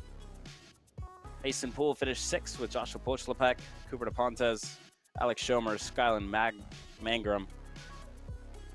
These drivers will work their way into the skill lines. But Grant Heckman, your winner here in the cadet class. Coming up next, the Senior Lights get ready to take the racetrack for their main event. We'll be right back with more.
Well, it's time to go racing with another one of our headline divisions here at Cup Karts North America, the Senior Lights, getting ready to go racing. Christopher McKeithen and Colin Warren on row number 1. Henry Wheeler and Owen Lloyd on row number 2 with Derek Wargo and Jordan Klein on row number 3. Row number 4, Dylan Edmondson will start in 7th. Isaac Malkowit will round out the top 8. Levi Getz in row number 5 alongside Austin Hill, who starts in 10th position. Then you flip the page. Carter Kilgo will start at 11th today. Sam Tutwiler amongst your top 12 drivers today, Caleb. You go back to Ryan Stanton and Eli Fox with some work to do. Get himself up there. Ronnie Clyde is looking to pick up where his dad left off. Starting 15th with Cameron Reed. Starting 16th on row number 8 with Shane Reddy and Jackson Miller on row number 9. Jake Walsh and Will Lawler, row number 10. Here are the last couple of rows on your screen, but we get ready to go racing with McKeithen on the inside for PPK Coyote, the VLR of Warren on the outside. Green flag in the air. We're racing in light.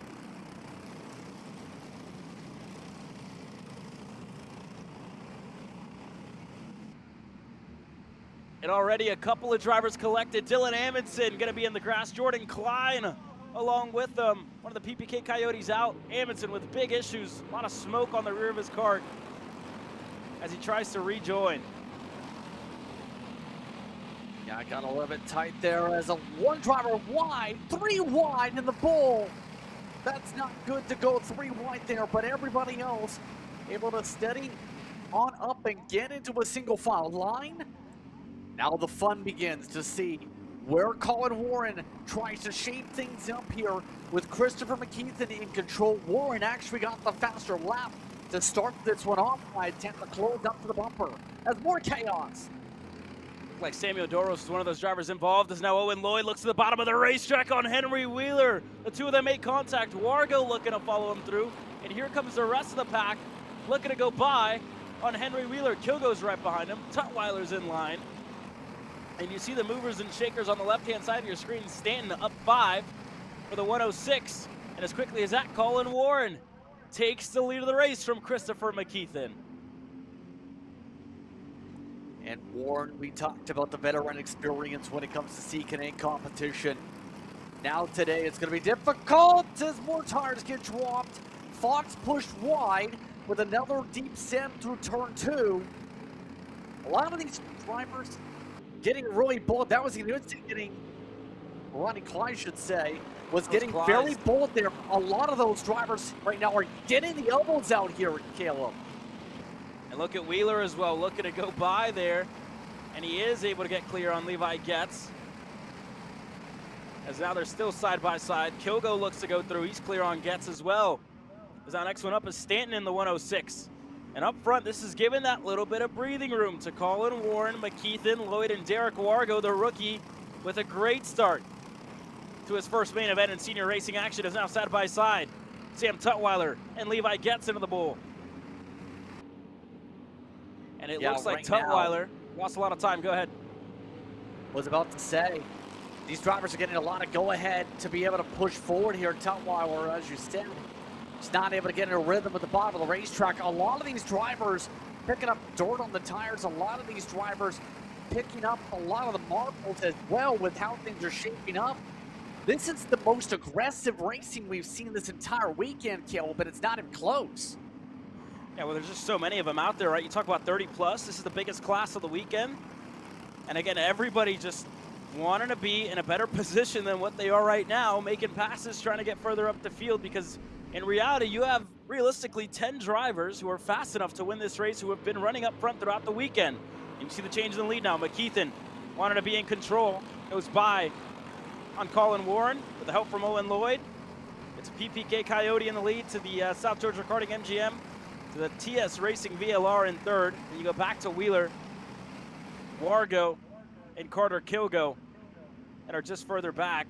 And now Wargo, that passing from the top three has allowed Wargo to close down, but the top three have been able to break away from the Drive Your Line comp cart. Yeah, at this point, I think Lloyd has really timed himself up well for being able to contend for this win.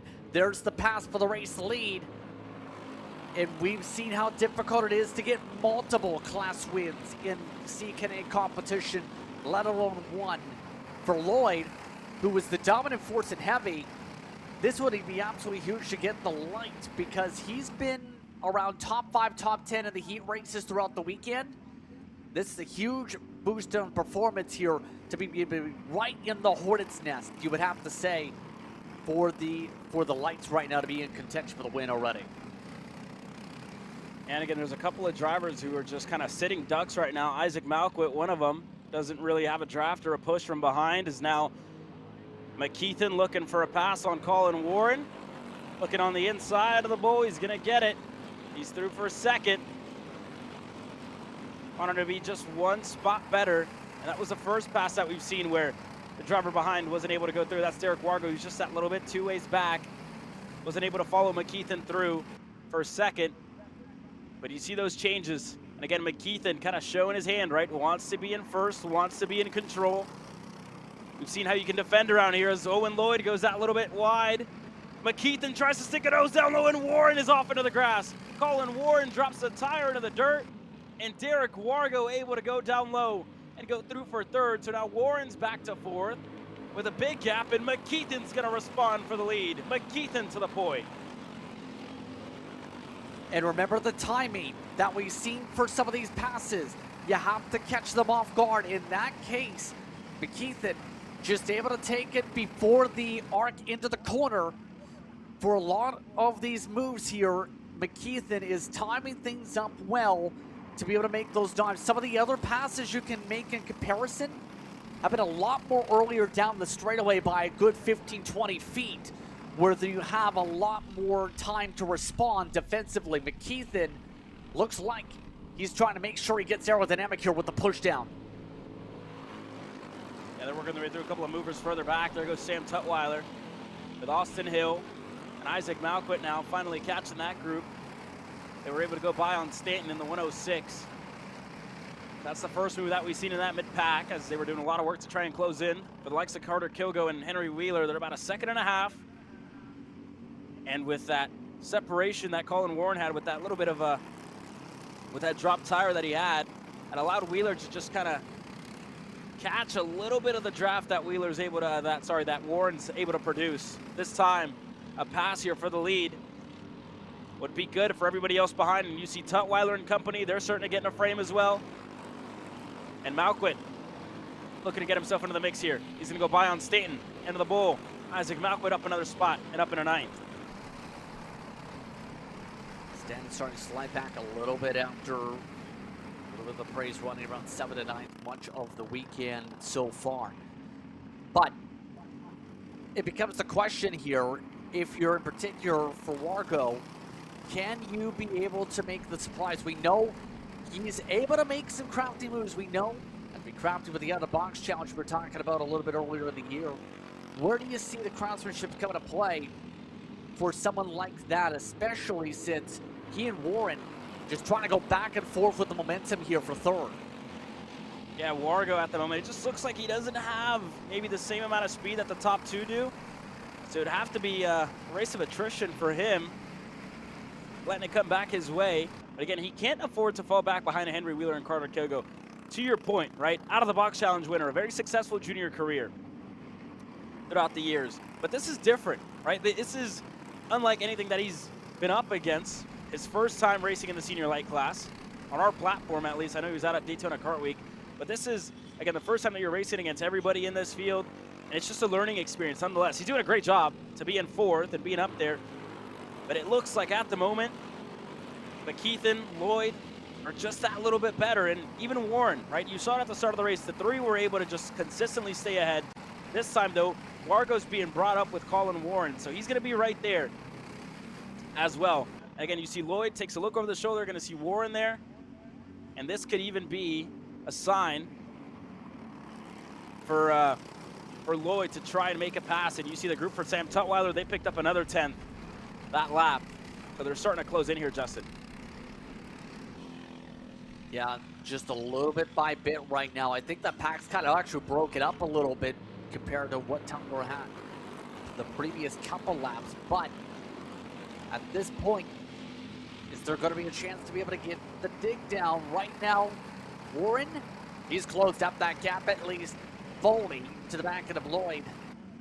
It takes a lot of effort to close up packs here. It's going to require a lot of battling, I think, for Wheeler and Kilgo to have a true shot here. A little bit of a sparring match, if you will. Indeed. Again, you got to think these 3 drivers are some of the most strategic that we've seen. And there you go, Lloyd. Now, 6 to nose down low. Warren's going to follow through. That'll prompt McKeithen to get back in a line.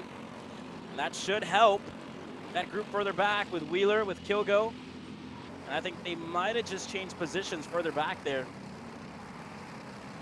Could now be Kilgo, the driver ahead.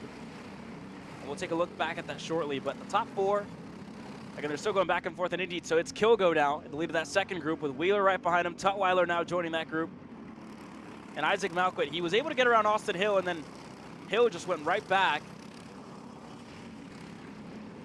So that's lost them a little bit of time. But for this group here, you just got to keep closing in, got to keep pushing, and got to stay together. That little bit of mistake from Kilgo.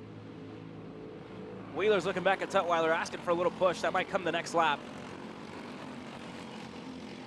And again, from Sam Tutwiler, looking at his lap times, he's been fastest on his own, faster than all the leaders on his own. And now he's closing in on Wheeler and Kilgo here. And remember, with all this too, you mentioned just now, there is the big thing. Tutwiler was the one who actually ended up getting the win on the junior side. The transponder in the drag race scored him second in that race, if you remember, off of the Grands this past year. It was the post race where he ended up getting the victory with the review. That's how close it got. So for the 9, great showing here today, but these drivers up front still have that advantage. McKeithen playing his cards right to play against one of the old-time veterans up here in Warren to try and shuffle for the race lead with a rookie and with a hot shot in Lloyd in the grouping 2 with 2 to go. Well, here we go. 2 laps to go for Christopher McKeithen and Colin Warren. And you look back to the Grands, you think about the fireworks that these 2 caused there. It ultimately went the way of Christopher McKeithen. This time, Colin Warren looking to get it back in Jacksonville as McKeithen's going to take him to the bottom of the racetrack. Warren's going to follow, so will Wargo as a change further back. Henry Wheeler, Sam Tutwiler looking to push by on Carter Kilgo. The 2 of them able to get clear. And now the top four brought right back together. McKeithen still in the lead with Warren behind him.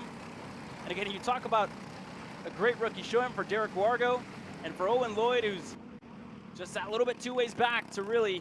And alongside Warren, here comes Owen Lloyd around the outside, and Derek Wargo goes through on both of them.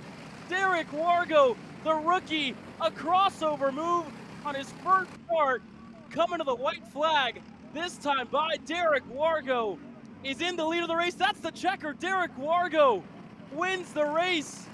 Derek Wargo in his first start as a rookie wins in senior light over the winningest driver in Colin Warren, over Christopher McKeithen, and over Owen Lloyd. What a drive for Derek Wargo to win this race, Justin.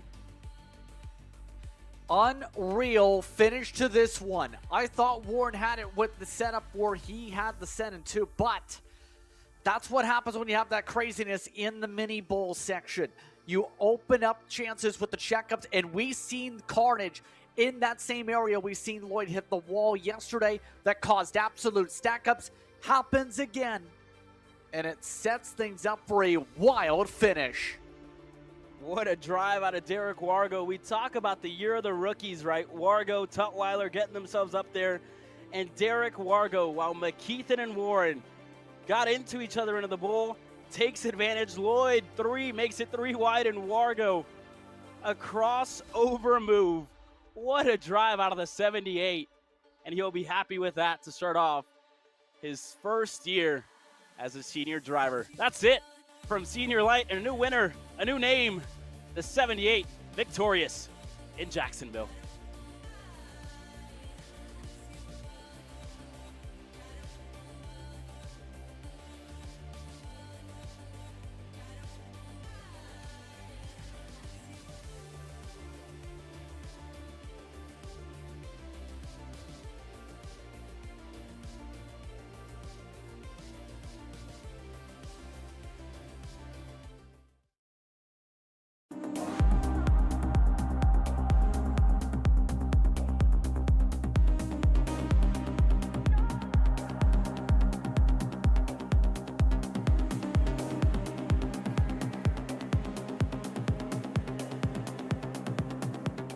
Attention Cup Card South fans and racers, Big B Energy is looking for affiliate partners.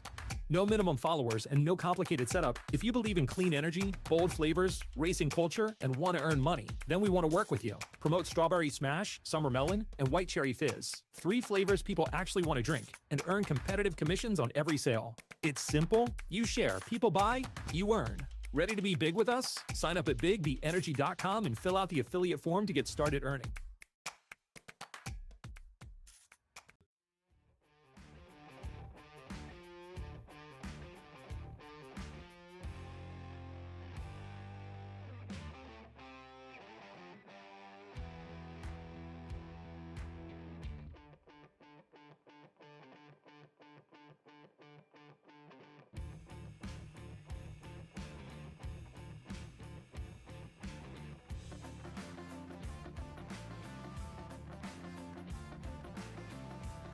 We get ready to go racing once again with the Sportsmans.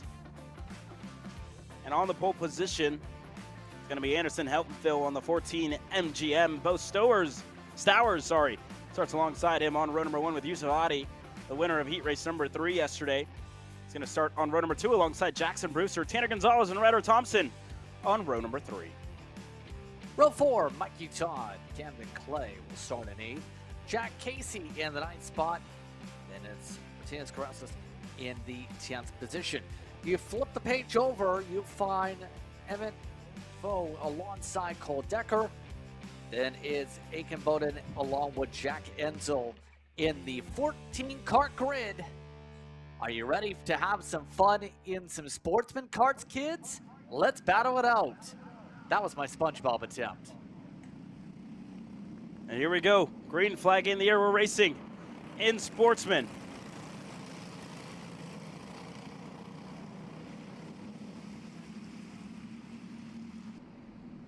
Clean start up at the front here once again for the 14. But we'll say the snake is on. Nobody wants to give up that inside. Already though, the top half of the field immediately getting a big bumper right on it, on the pace for the onset.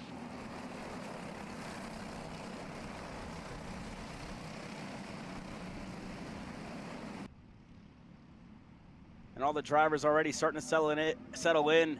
Anderson Hemphill going to be in the lead of the race with last night's Heat 3 winner, Yusuf Adi, right behind him in that second spot. You go back to Jackson Brewster, Tanner Gonzalez, Bo Stowers, Ryder Thompson, Mikey Todd, Carosas, Casey, and Gaffoe. Your top 10 so far. Adi, a little bit of too wide of an exit. Let's get onto the back straightaway.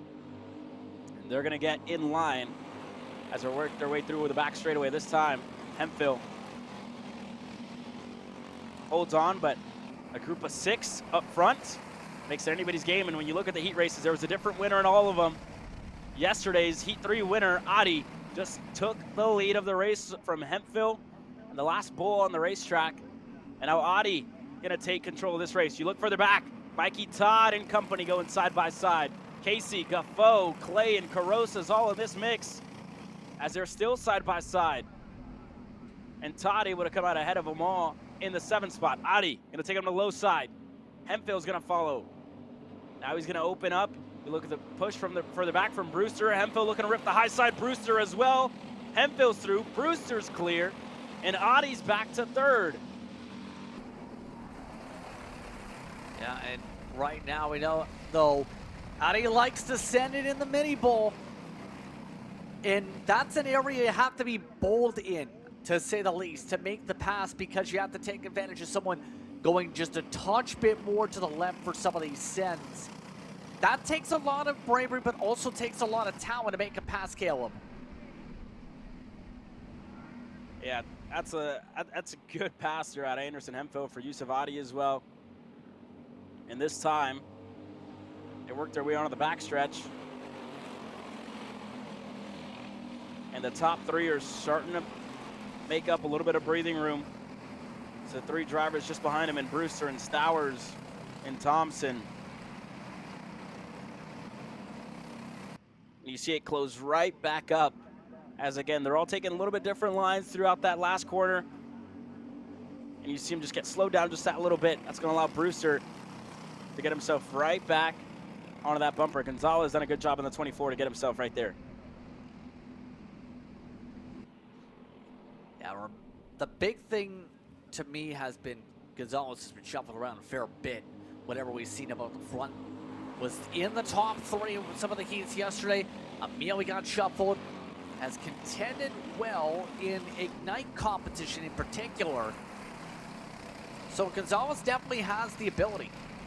It's just trying to build that rapport with some of these competitors to not get shuffled out of this pack where friends have been, for the most part, hard to come by, it seems, here, Caleb.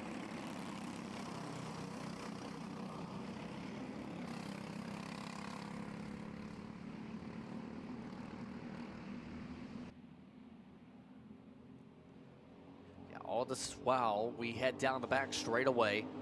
And Bill still holding on to the bottom.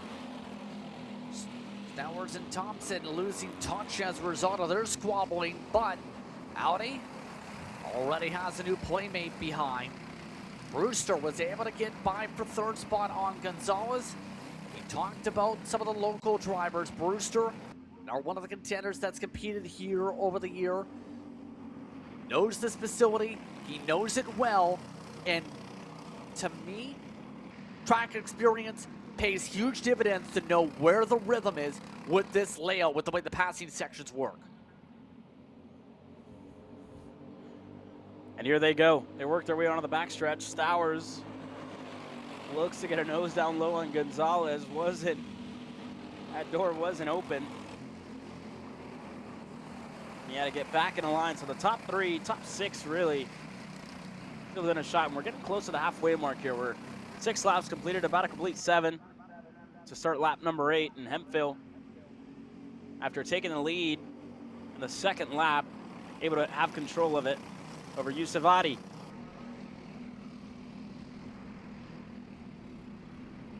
Yeah, at this point, it's going well if you're the Cup Karts North America self-driver, but you can't, correct me if I'm wrong here, you can't stay content if you're the 14 over the course of this race. They're still coming up to 10 laps to go here. What do you think's going through Anderson's mind here, knowing he's led the whole way, but you have someone that's willing to make the dives in the middle of the bulls right behind you? Well, this is good, right? It's just running your own race. And right now his race is currently sitting up front, sitting in the lead of it, and staying there, right? He's done a great job to kind of keep Yusuf just far enough where he can't make a dive, where he likes to, and that's that second bull on the track. But this move right here, going to the bottom of the racetrack, just covers it off, so he's not losing the lead of the race. And he's staying in control for the entirety of it. As moves for the back, Stowers, Thompson. They're bumper to bumper. Still pushing each other, and again, that run, Hemphill is just able to create a good enough gap once they exit that second sector into the third, and he's just able to keep Adi at bay. So just staying in control and running your race here. You don't got to focus too much on what's going on behind you. Just focus in front, hit your marks, keep doing what you're doing. And that's the game plan from here on out for Anderson Hemphill, and he's doing just that. Takes him to the bottom once again. Yeah, and we'll say, with the on-throttle time you see in the sportsman class, in particular with this type of kart, I think this has gone perfectly for him with the balance on the setup. His team has nailed this to be able to get the roll just right in those corners to build separation. The third sector is where he's been able to really thrive and build a cushion. And there's a big thing about speed, this type of racing. You can be fast down the straights. You still need to be good at the corners if you want a chance to actually win the race, though, because you can lose so much time in the technical part. Yeah, good point there, Justin. And this is where the exit of this corner right here is where Hemphill's just been able to be a little bit better and not allow Adi to get a nose down low. Behind them, side by side, as around the outside, Tanner Gonzalez going to make the move for third. And he was able to get alongside him, then go around the outside and get himself clear. So now Brewster is going to be back and forth. And the 199 is going to have to settle back in, keep his head down, and try and catch back up to these top three as Hemphill.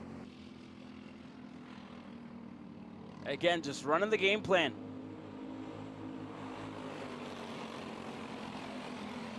Just continuing to hold on is all you can say. But give a shout out to some of the others that have done well. Ryder Thompson's been able to maintain in that other group now with Stowers. But as well, some of the other locals or others that have seen some good experience in general. Jack Casey amongst the top 10. A lot of the drivers that have had a good track experience here being able to maintain. This third pack in particular stayed extremely close, I've noticed, on the intervals. Everybody's been near even on pace. In fact, your fastest laps in the race right now, and on track in some of the cases, are actually coming from this third pack a little bit off and on. There are a couple tenths on the average off right now, but they keep on trading some good speed back here amongst this 5-car pack. Yeah, this group is very close together. And again, this is behind Mikey Todd, it looks like.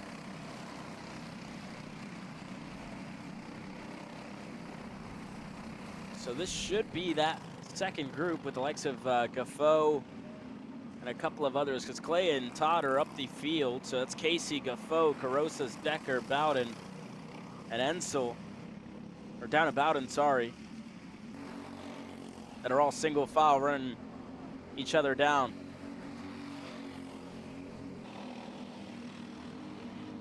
Can I tell just with the sense of urgency, though, for the drivers up ahead of this pack like Casey?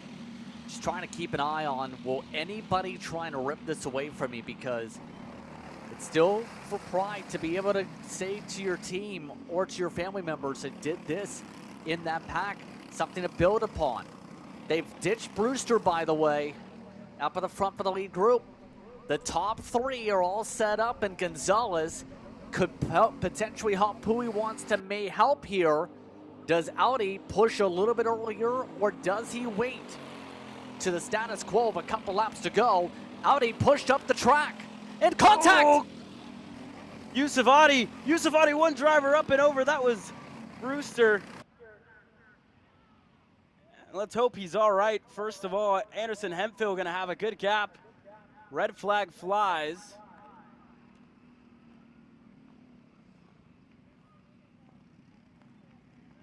And again, it looked like, sorry, that was Tanner Gonzalez who went up and over, and we'll wait to get more information on that. Yeah, we'll go quiet on the airwaves. Session has been red flagged, and I would assume this one will be concluded as well, which will give the win to Anderson Hemphill.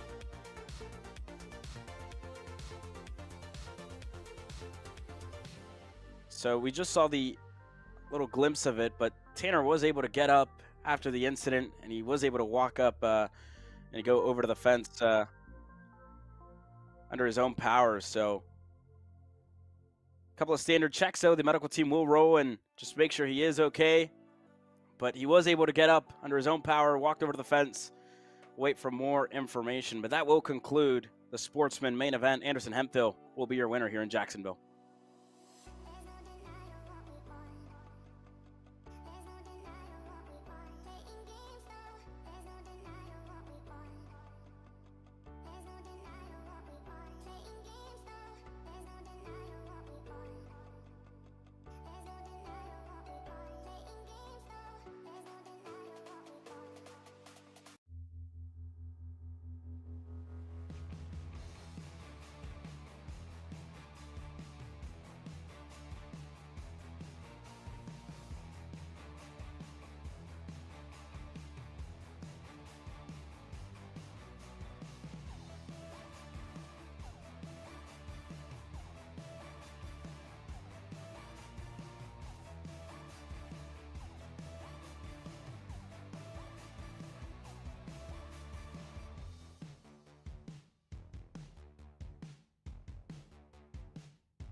So we do have 2 drivers being checked out by on-site medical staff, and as well as 1 marshal. Everybody being checked out, and we do have, with that race being concluded, we do have our Masters getting ready to hit the racetrack here in a couple of moments. Take a quick commercial break. We'll step aside when we return. The Masters take the racetrack for their main event. We'll be right back. 2026 Cup Kart South Series, February 20th through 22nd at Finish Line Karting. March 20th through 22nd at Daytona International Speedway. April 24th through 26th at Music City Karting. And May 29th through 31st at Bushnell Motorsports Park. This is Henry. Henry feels sad. Henry feels sad because it's time for his next big race and his go-kart is in bits. Henry doesn't know that Acceleration Kart Racing is the United States' #1 shop for all of your karting equipment needs. Henry also doesn't know that Acceleration Kart Racing can deliver anything from tires to race suits and even wheels directly to your front door or to the racetrack itself, quickly and efficiently, with tech support available 6 days a week. Poor Henry doesn't even know that Acceleration Kart Racing offers free shipping to mainland USA on selected product if you spend $200 or more. Do yourself a favor. Go to accelerationkarting.com and make sure that you are never left stuck on the pre-grid with Henry. Be smart and don't be like Henry. Join us for the biggest kart racing convention of the year, the 40th OVKA Kart Racing Trade Show and Swap Meet, Saturday, January 24th, Roberts Center, Wilmington, Ohio. Whether you're into sprint karting, dirt and oval racing, road racing, unlimiteds, or vintage karting, there are deals here for you. Shop our 60,000 square foot show floor, filled with the karts, parts, and supplies you need. Network with kart racers of all disciplines from across the country. Get insights from experts at our performance seminars. Visit our Intro to Kart Racing open house to get started in racing. Visit OVKA.com. Vendor registration is now open. OVKA.com. Cup Kart South is proud to present one of our newest sponsors, Big B Energy Drinks. Say goodbye to energy drinks that taste like chemicals. Here's an energy drink that tastes like a reward.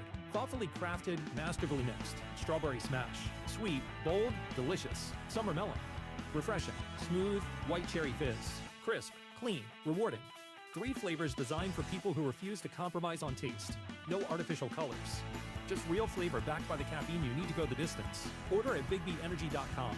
Subscribe and save, and have your energy drinks delivered monthly straight to your door.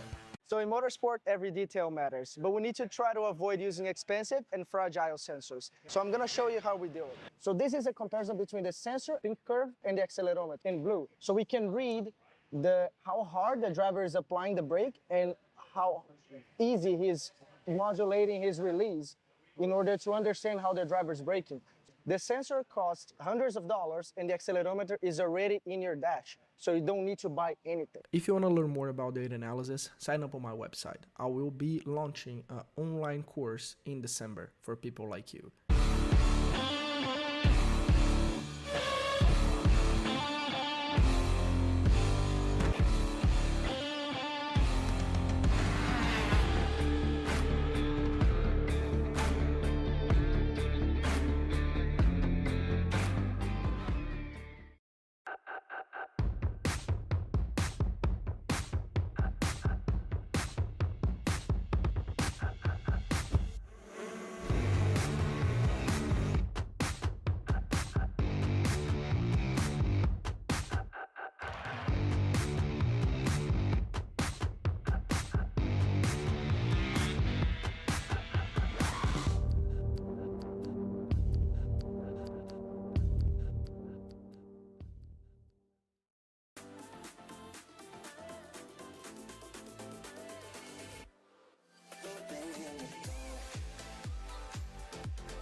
Are you looking to take the next step in your racing journey? Well, look no further than PitFit. With 2 locations in Charlotte, North Carolina and Indianapolis, Indiana, PitFit trains drivers all the way from grassroots level karting to IndyCar and NASCAR, with top-of-the-line personalized coaching to improve physical and cognitive fitness. For more information on programs, check out PitFit on Instagram or Facebook today. 2026 Cup Kart South Series, February 20th through 22nd at Finish Line Karting. March 20th through 22nd at Daytona International Speedway. April 24th through 26th at Music City Karting. And May 29th through 31st at Bushnell Motorsports Park. Are you ready to get behind the wheel? From Formula One to NASCAR and IndyCar, all the pros start here.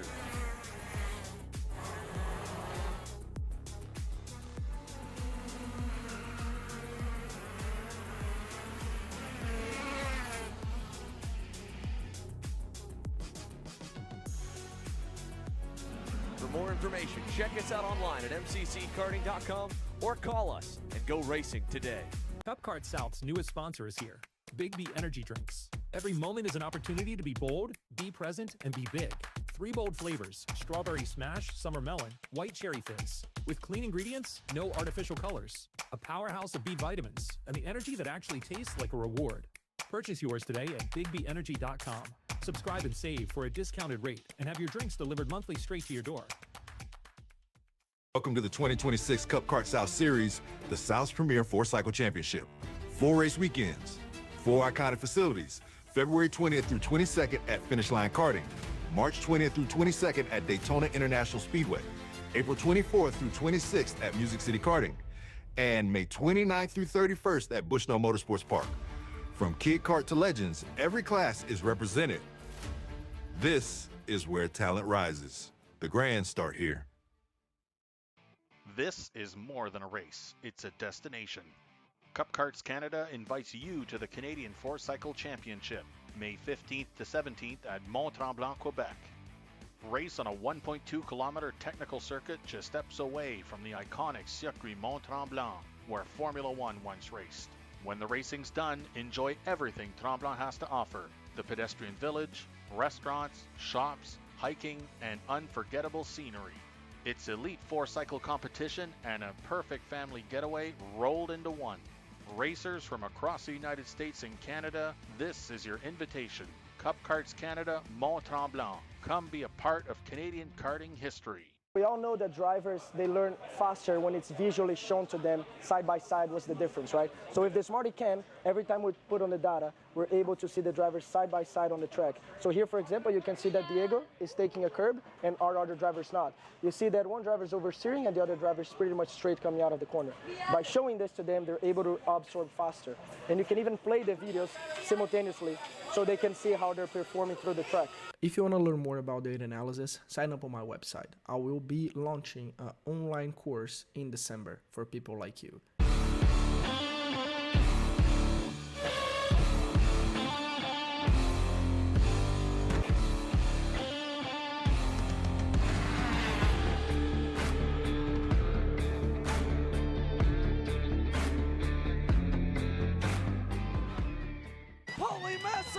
Wins the Wisconsin Grand Prix. James Overbeck on start number 2 gets win number 1 in OKN Stars. On track or off, Brandon Jarsakrak Racing delivers elite performance. Led by 4-time Pro National Champion Brandon Jarsakrak, our team masters driver coaching, data-driven analysis, and mechanical precision at every national event. Contact us today at BrandonJarsakracRacing.com. Cup Kart South's newest sponsor is here. Big B Energy Drinks. Every moment is an opportunity to be bold, be present, and be big. 3 bold flavors: strawberry smash, summer melon, white cherry fizz. With clean ingredients, no artificial colors. A powerhouse of B vitamins, and the energy that actually tastes like a reward. Purchase yours today at bigbenergy.com. Subscribe and save for a discounted rate, and have your drinks delivered monthly straight to your door.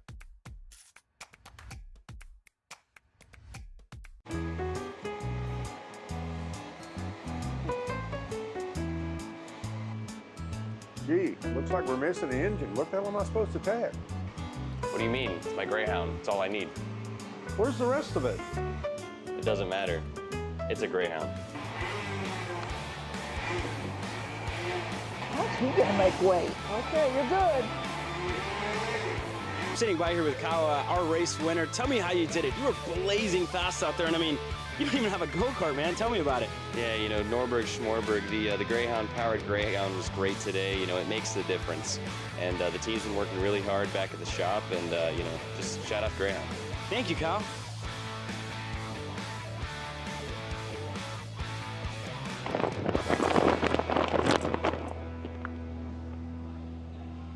How the f did you just win? Doesn't matter. It's a Greyhound. Cat food marketing. $9.99 unlocked. Dude, Caleb, wake up. Dude, we're live in 5 minutes. Let's go. Come on. What are you doing? Dude, I'm so sorry. Xander had me in a cat food marketing meeting till like 2 a.m. last night. Come on, man. Do you have anything I can drink? Dude, I got the perfect thing for you. Perico, it's a healthy energy drink alternative. Perico, non-GMO, gluten-free, kosher, magnesium, B12, B6, Yeah, it's good. B5, biotin, and 0 sugar? Pericazo! Try Perico, made with natural ingredients, organic caffeine, and supports your metabolism. Try the new official energy drink of Kart Chaser.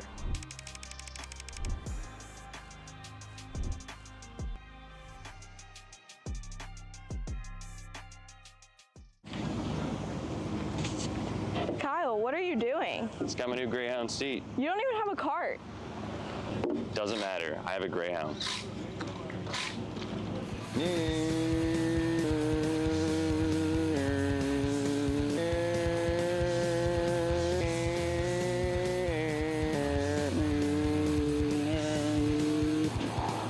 the f is Kyle Cuthbertson?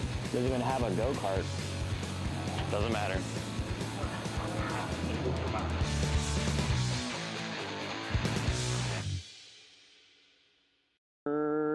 Cuthbertson threw on Turney. Turney in the dirt. This is more than a race, it's a destination.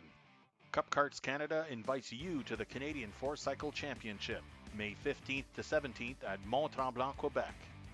Race on a 1.2 kilometer technical circuit just steps away from the iconic Circuit Mont-Tremblant, where Formula One once raced.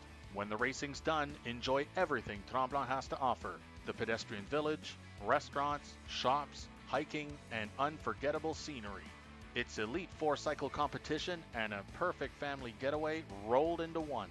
Racers from across the United States and Canada, this is your invitation. Cup Karts Canada, Mont-Tremblant. Come be a part of Canadian karting history. Are you stuck with your kart racing? Not sure the ideal kart setup? Or going to a track for the first time? Well, Kart Class has the answers for you. Our online portal has a wealth of experience and knowledge to help your kart racing. From kart setup advice to track guides that are targeted specifically to your circuit, or the driver coaching aspect with mindset, racecraft, and driving techniques. If you want to take your karting to the next level, visit us at kartclass.com.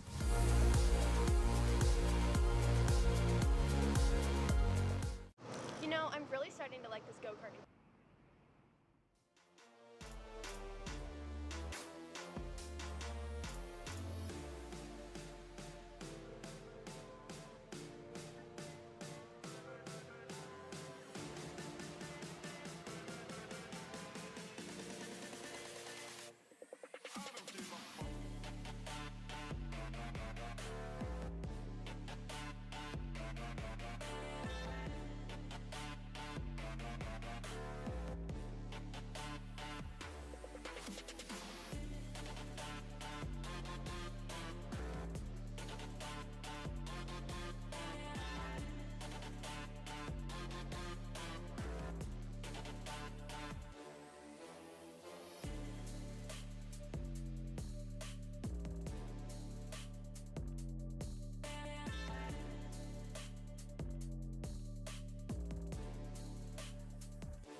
Welcome back as we get ready to go racing in Masters.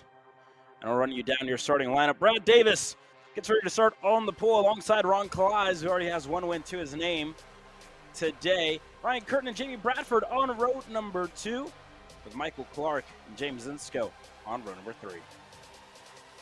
For number 4, that will feature Joshua Smoker with Paul Naquin, who will start in 8th position.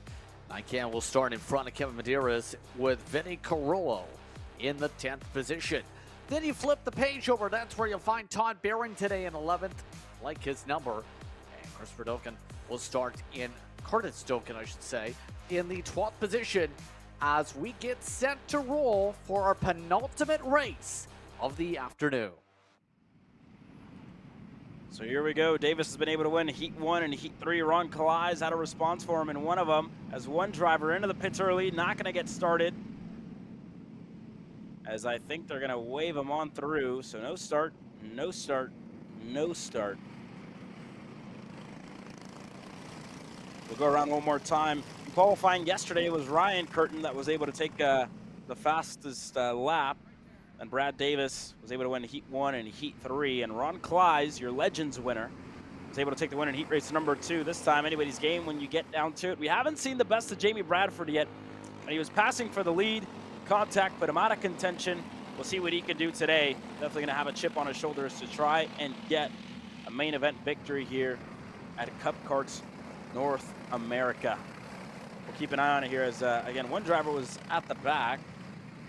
I'm not sure if that was Medeiros or Carollo, maybe. Could have been Dokken as well. One of the drivers that went into the pits, I think, was starting on that final row. So it could have been Dokken, the driver that's not taking the green flag here. Needless to say, though, Brad Davis, Ron Kalisz are getting ready to take us to the green flag. Davis on the inside, Kalisz on the outside. The green flag's in the air, and we're racing in Masters.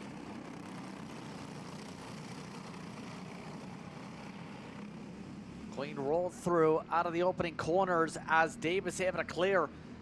Right now, you have to consider Bradford's been in position 2nd or in the lead much of the way. Reason he fell back, the incident in the 3rd heat, remember, that ended things off with karts in the barrier.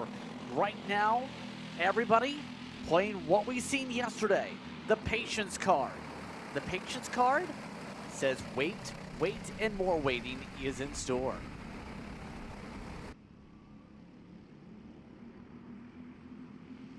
Here we go. One lap completed as Bradford's able to get himself up to 3rd. Ryan Curtin in the 37 is back and forth, and a Clark to Insko with a good start in 6th. Josh Smoker to 7th. Naked Medeiros and Todd Barron makes up a spot to get himself up to 10th, and we have a pass for the lead. Kalisz to the bottom of the racetrack. Davis looking for somewhere to slot in, moving across. Couldn't get through on Curtin, and might lose more in the process. Insko now, the driver that's able to go by. So from the lead of the race all the way down to 6th for Brad Davis, as he got his doors blown off on that back straightaway. Kalisz gonna lead them for the first time in this race. Yeah, one of the major things with how close things are here, that if you make one mistake, you're gonna get immediately shuffled here.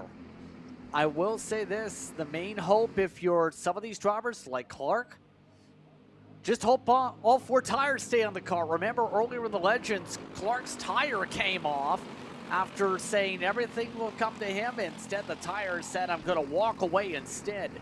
Now we'll see how Clark recovers after earlier's race. Are you concerned at all after a situation like that if you're Clark after a tire falls off in your other race? I would say it's an honest mistake, right? I think if anything, you're just going to triple, double check, quadruple check before you hit the racetrack in this one to get things fixed up.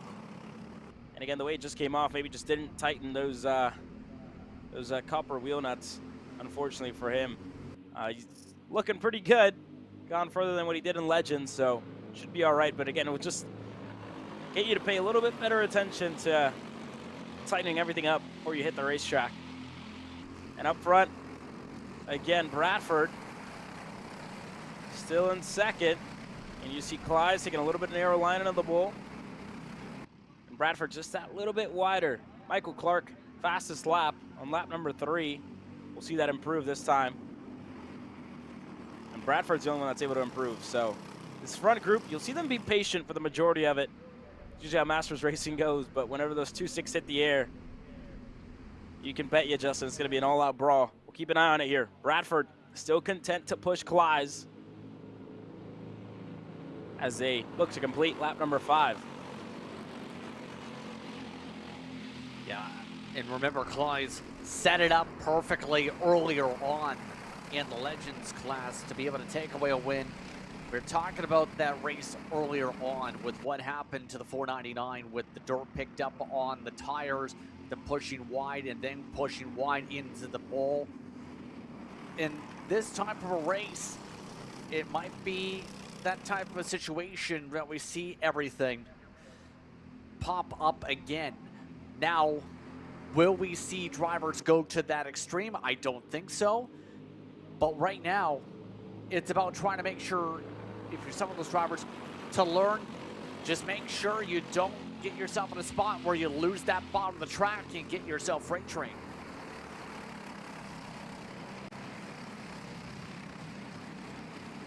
Yeah, we'll see Clize again with a great move to finish the Legends main event. He's going to know it, right? Going to know how to prevent it.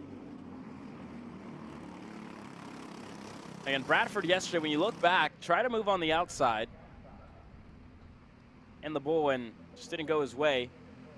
Needless to say, though, it was Clize and Bradford, the two drivers that did get together, which ultimately handed the win back to Brad Davis. Although Davis now behind James Insko. Again, the first time we're seeing him get himself into the top 5 mix.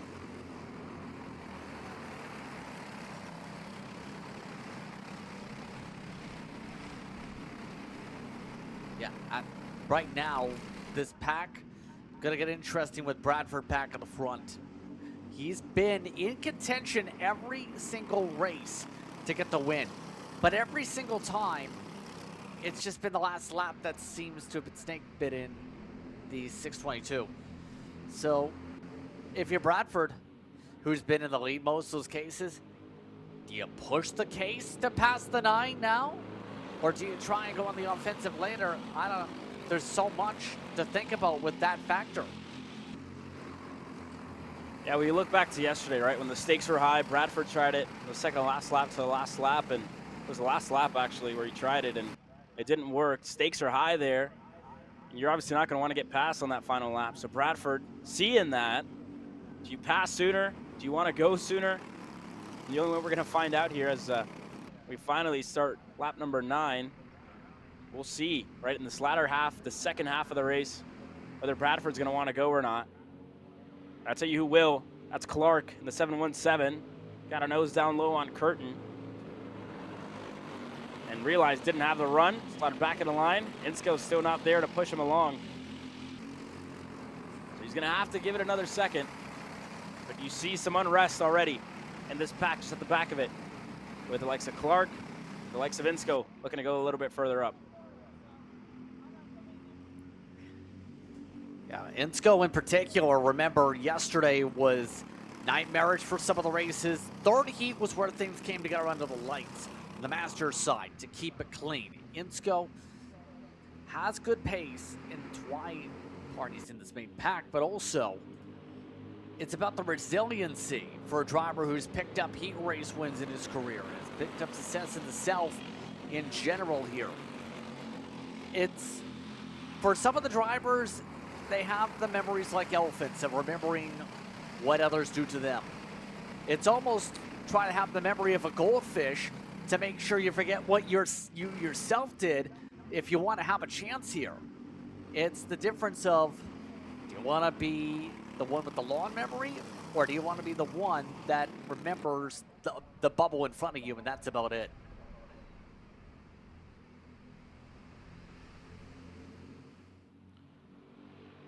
There goes Clark again. And you see him a little shake of the head. Not happy with it. Davis, though, he's going to get a move on. Goes by on James Insko into the bull. And that's the first move that we've seen Davis make since he was passed for the lead of the race early on. So now it's just a matter of picking them off one by one for Brad Davis. And again, started on the pole position here. Looking to get himself back into the top 3. Here's Clives with another good exit out of turn number 2. Opens up the gap to Jamie Bradford, and that closes right back down. And Bradford, you got to think, how much are you willing to wait here with Ryan Curtin just right behind you, and knowing that Brad Davis still making moves, going to get another one, looking for 4th. Davis is able to get clear on Clark. How long are you willing to wait if you're Jamie Bradford here with the pole sitter inching his way closer and closer, looking to spoil the party for you? Yeah, and the interesting thing to note here is watch turn 2. Backs it up, tries to arc it a little bit more on the entry. It costs him some ground. It's trying to set things up to be able to build the run coming out of the bus stop for the back straightaway almost with what he's doing here. So I think the answer is he's waiting for later rather than sooner, but he's also getting it to where he's got the speed for the straightaway to set it up like we were talking about earlier, to tandem to once the cart in front hits the chip, you end up pushing them in front, carrying your momentum to push both of you forward, and that's what's caused a bit of a buffer to build up here. And take a look here. Jamie just kind of backs up this corner a lot more than Ronnie Clives does. Goes in deep, and you see that hurts Clives on the exit and benefits Bradford. So you see just tale of 2 different carts, right? The Coyote up front, the MGM in second. He will do the same thing here once we get into the bowl. There goes Davis. Again, inside on Ryan Curtin. Brad Davis is clear and through for 3rd. So how long do you want to wait if you're Jamie Bradford with Davis starting to close in at a cart length and a half? Yeah, that's my question here too, because right now Bradford's kind of showcasing more teamwork than anything else to be able to maintain at this point. But you still have 4 laps to go. It's a little bit more of a cushion built up. Might allow Davis to be able to latch on to Bradford to build up something. Remember, Bradford might be also thinking, let's save the tires to go on a push and a charge. Use up a little bit of those tire temps. Once you get to the final couple laps to then charge, make sure you don't cook it too early and don't push your tire temps and pressures too high in the late stage here. Well, here we go. We're getting close to the end. Going to be 3 laps to go, or maybe just 4. Sorry, 3. Yeah, indeed. As we complete lap 15. 3 laps to go left in this race. As we have 15 laps completed, starting lap number 16. 2-6 in the air next time by, and Bradford still getting a great exit.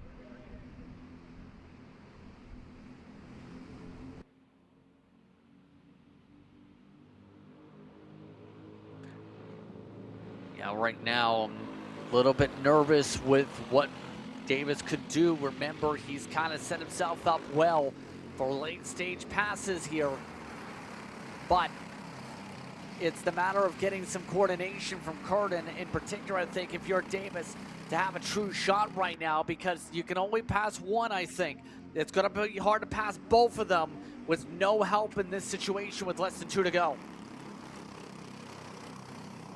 Well, 2 sticks flew, and now Jamie Bradford, he's waited all race long to try and go on Ron Clives, who went a little wide on the entrance to the infield section. Clives not going to take it to the bottom. Bradford, do you go? Do you wait a little bit longer? As Davis just gets that little bit closer. White flag will fly next time by. Coming up towards the final time through, but it's the matter of where will the move come. Bradford's been trying to save the tire for the right moment, make the last surge. He's been good coming out of turn 2. Now they come to the front straightaway for the white flag. Watch for the arc coming out of the corner. Distance is 2 cart lengths. Good exit by Clives. Keeps the buffer up by a cart length. Now the help is there from Davis for Bradford as they make the charge in the block. And Bradford takes it to the bottom of the racetrack. He's going to point to the outside, going to have a push from Davis for a second. Davis going to bail, goes to the bottom. Clives has a good exit, and Davis with a nose down low on Bradford, who's going to have the inside. into the infield as Davis washes wide. Klyes with breathing room. Final 2 corners, and Ron Klyes defended perfectly on the last lap. Bradford not happy. Klyes goes back-to-back in Masters and Legends. He wins and does the double in Jacksonville. Impressive drive at the end to hold on, but it came quite simply. Needed help. That's the only thing you could say for Bradford to get the job done. Didn't get the help fully he needed and couldn't get alongside to the inside to make the move. He's lucky to still hold on to the top 2 with the blend. And you got to think, did Bradford wait too long? Again, Klyes didn't defend on that last lap, and the second to last lap was that Bradford's sign to go. Needless to say, though, Ron Klyes, he won in Legends, he wins in Masters, and that's back-to-back. And the older divisions here, the number 9 with the double in Jacksonville. But coming up next, the last one of the day. It's the senior mediums that get ready to hit the racetrack.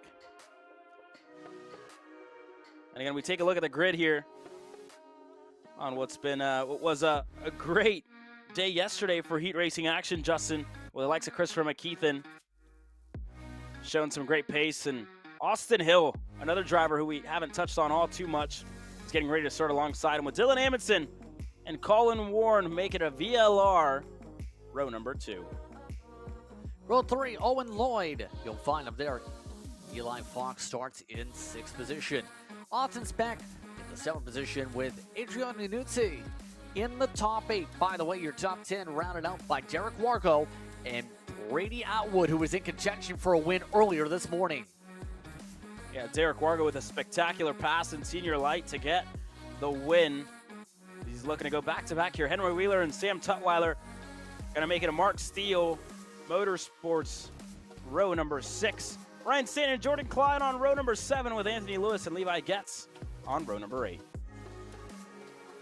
Then you move back over to 17. Peyton Warren alongside Shane Reddy. Row number 9. Row 10. Nicholas Capolongo, Carter Kilgo in the top 20. There's a lot of cards here. Will Lower and Logan Stevens, 21st, 22nd.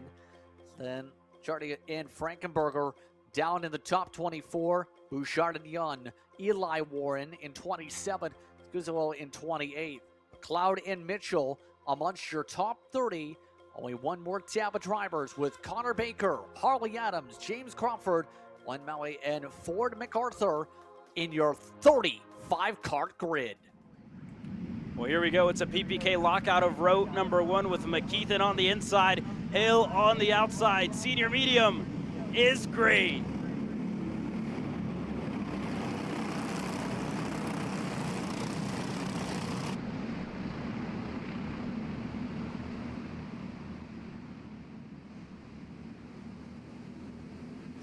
Good start already for the field, but keep in mind the teamwork, making the dream work with some of the VLRs trying to hold on. But the MGM starting to get the shuffle out. Speck able to slip on through. Munstle's able to charge already. You look here, Dylan Amundsen has a couple of drivers right behind him. There's Speck in line. Derek Wargo there on the Tillotson. Going side by side, Eli Fox going by on Adriano Iannuzzi. But up front, Austin Hill, Christopher McKeithen playing it perfectly. Top 2 getting away is now Derek Wargo. Recently crowned senior light winner, gets through on Colin Warren, who is hoping to sweep Speed Week here. Won over at Daytona Kart Week. And now if he wins this weekend, he's going back to Daytona for CKNA South, and he has a lot of work to do. Colin Warren is buried in this field right now, behind Jordan Klein as he looks for a move. You gotta look all the way back to find Will Lawler as one driver's way off. I think that's Peyton Klein. Peyton Klein goes off the racetrack as Colin Ward was looking to go by, went on the inside, and Klein's all the way down to the fence on the exit of the bowl. And you gotta think, was there contact in between Warren and Klein? And what that could mean for Colin Warren, who's still buried in this field with an investigation pending. Yeah, and remember, that's an 8-foot bowl essentially that's formed up with the mound. Going to take a lot of effort just to get out of there. Yellow flags waving in the sector. That's going to take away some passing opportunities here for the bowl section. As you see the crew members still watching along with the drivers, they all zip on by. Here we go, back up front. Owen Lloyd is now on the rear bumper of Austin Hill. And right behind him is a fellow MGM machine of Austin Speck, with Dylan Amundsen in tow, Henry Wheeler on his own, and a couple of moves further back. Adriano Iannuzzi able to get clear on Wargo, as Atwood looks to go by as well. And Warren, and one driver goes off as well. One driver way off and into the wayside. Looked like one of the MGMs that was off there, but the group up front, that was a 2-driver breakaway for the PPK Coyotes, is now turning a 5-driver pack, with Amundsen and Speck and more starting to join. Here's that group in the middle where Colin Warren finds himself. And not typical of Warren to see him this far back here, Justin. That opening lap definitely didn't go his way.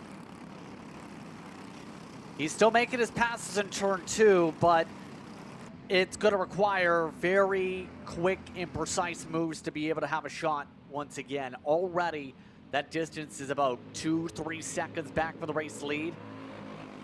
We've seen charges before here, Caleb, but I don't know if you come back from that far behind with this many carts. If it was single file, maybe.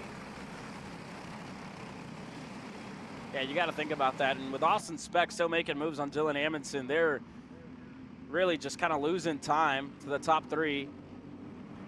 And the same for Owen Lloyd here, who's lost a little bit as well to the rear bumper of Hill. But he's still right there nonetheless. Speck now going to be in 4th with Amundsen in 5th. Wheeler finally catching that group, going to get a tow. And the likes of Iannuzzi, Warren. Warren's going to go on Iannuzzi, looking on the inside, and he's clear. Iannuzzi back in a line with Brady Atwood now, the driver who was initially leading this group at the start of it, now falls back. And that's how some of these ebbs and flows have gone today, is absolute calamity. But now, remember, we've seen this before in a couple of these races. Teamwork is critical, and the PPKs seem to be well in sync. Austin Hill had been in prime position with the metric to be on the front row in the first place. We talked about this. You want to be as a team to be able to control things. They're doing a good job, but Lloyd, good send to break up the teammates for a moment. And that's exactly what we got to do as the auto went out, right? For the only MGM really that was up there after that pass, Speck is going to join them, but that's what you got to do. You got to split them up. Play your own race, try to play your own game, and you be the first one to pressure Christopher McKeithen for the race win here. Speck is right there as well. His job here is going to try and get ahead of Hill. And for Dylan Amundsen, he's the only one up there, right? Colin Warren's way back and buried in this field. There's not much help. It could be Wheeler maybe coming for him, but you got to think those two weren't all too happy with each other whenever the checkered flag flew over in Newcastle, Indiana, back in October. Yeah, that's been a long time, it feels like, to say the very least. But for some of the drivers, it's about carrying momentum forward into the brand new year. And right now, one of the drivers that's done so is Wheeler. We've talked about him. He's in that second group trying to catch up to the main pack. Coming off the Apex South success just about a couple weeks ago. We know for certain if things open up, Wheeler is going to take the chance to go, and he's taking the chance to fall. If the rest of the pack was Speck losing spots, and Warren sending it. Warren goes through. Iannuzzi looking to go by as well with the inside tires over the grass on Wheeler. Side by side, a little bit of contact in between the two. Speck looking to play spoiler here. And again, Wheeler's race was ended by Speck yesterday as well. A lot of drivers that are going to have to try and work together. And again, whenever Amundsen passed on Speck, they made contact too. Speck just kind of climbed over the top of Amundsen coming into this section right here. There's a lot going on, and it's just putting yourself in a good position for the last one. Here we go to the bottom of the racetrack for Christopher McKeithen. Hale's going to follow through.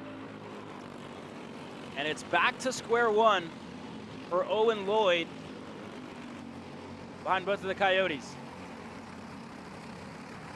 Keep in mind, it's a dirt background when it comes to Hill. He's had the opportunity, mind you, to contend for wins in CKNA competition in the South. He picked up a win at Daytona this past year, I should say, in 2025. So it's a great opportunity to get a national podium for somebody that's been solid in the races we've seen here on Kart Chaser in the past year. Now it's about, can he get himself that podium secured? He's got Lloyd looking to break up the teammates, and he'll take the race lead. And here you go further back for Yanutzi as well. Same move that he tried a lap ago. This time it's just Wheeler. And I don't think he was able to make that stick. And up front, Austin Hill is going to lead this race as he looks to become a first-time national race winner here in Jacksonville. Further back, Wheeler finally able to go by on Yanutzi as Colin Warren goes through on Christopher McKeithen with a little bit of contact in the process with Amundsen. But this is best case scenario now for Colin Warren and Dylan Amundsen. And you see Dylan looks back, sees Collins there, and Owen's gonna go on Austin Hill. Amundsen's gonna wait. Gonna let him slide back into line as he gets into the side of him. Amundsen and Hill contact into the bull, and Colin Warren signals to McKeithen, we gotta go. They wanna get ahead on the 39 and not let Owen Lloyd run away with it here, but we're getting close. We're just about to complete lap number 12 as we start lap number 13. 6 laps to go as Warren muscles his way by on Hill. Sorry, Amundsen, and Warren goes through as well. I was going to say Amundsen in particular got the muscles out of the first place in the bull, was in the grass. He's got Warren hooked up perfectly with them with a teammate, able to drive on by and bring the PPKs with them. Teamwork unites once again.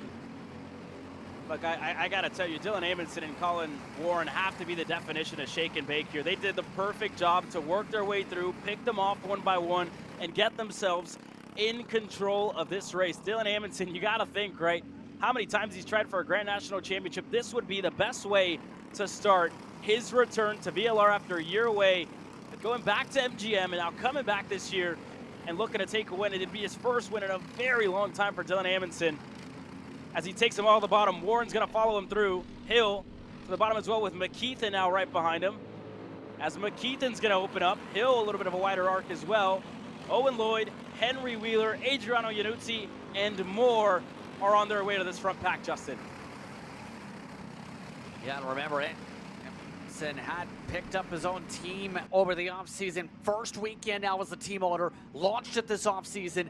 Big opportunity to say, hey, look, it's a new outfit. We're immediately winners at the national level. Come work with us. That and this is Christopher working McKeithen. together.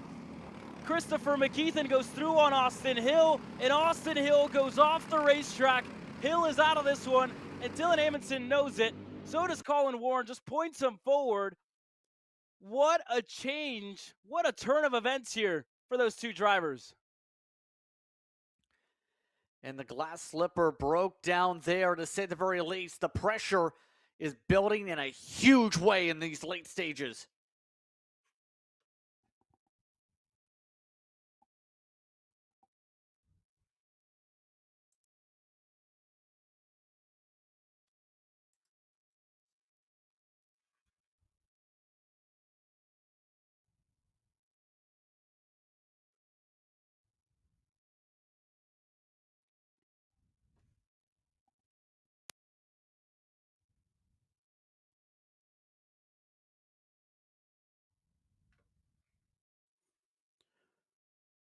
They're working their way through here. Last couple of laps are underway. Dylan Amundsen is still in the lead with Colin Warren in second, Owen Lloyd in third, Henry Wheeler fourth, Adriano Yanuzzi sits in fifth, with Christopher McKeithen down in sixth, 5 spots down after that move. As they all cross the line now, Warren still in second. Owen Lloyd sits in third, and again, Christopher McKeithen. That move with Hill, where did Hill go? Down at 13th, 11 spots lost since the start of this race after being in second. and it all just came undone there in those last couple laps. But this group is very, very close together as we get close to the end here, Justin. Pressure is on to try and make the move at the right time here. This pack has to sort itself fast. You have VLRs in control, but it's the question, where will the runs come for the final time around? The pressure is on to close on up. And here we go. We're about to get the 2-6 in the air. 2 laps to go for Dylan Amundsen and Colin Warren as they're still pushing each other along, trying to get back to winning ways, trying to become a race winner for the first time as a team owner for the 136, and for Colin Warren to try and finish their 1-2 for VLR. Lloyd still sits there in third, wanted to play spoiler with Henry Wheeler. And again, you got to think back to yesterday. He's 7 spots up from where he started after all the hard work he had to do with contact in that third heat race. He finds himself in fourth. Yanutzi, fifth. McKeithen still down in sixth, to Atwood, to Speck, to Eli Fox, and Sam Tutwiler. How about the rookie to 10th? And Eli Warren, 16 spots gained after trouble all day yesterday. White flag in the air, and that should be enough for Dylan Amundsen to win the main event here in Jacksonville. Dylan Amundsen, Floridian, that wins in Florida. Big time story here for him and a big time weekend overall, Caleb. Some exciting racing all throughout as it comes to a close for the Winter Nationals.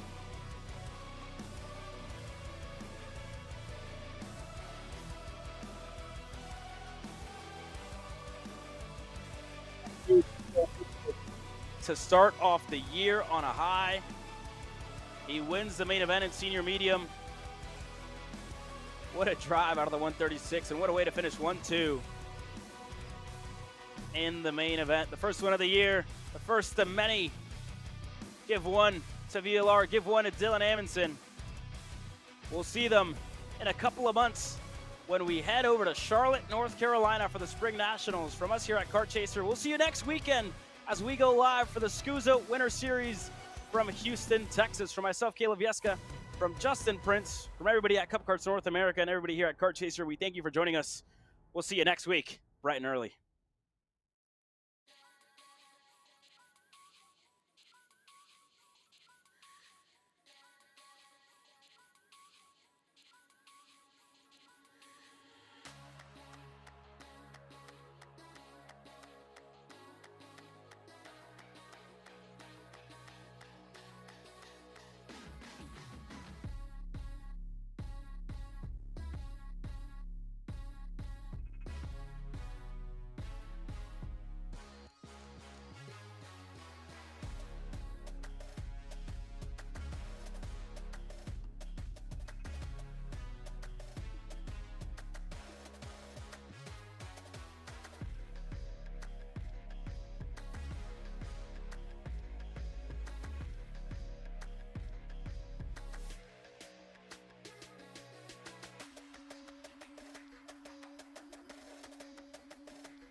trophy.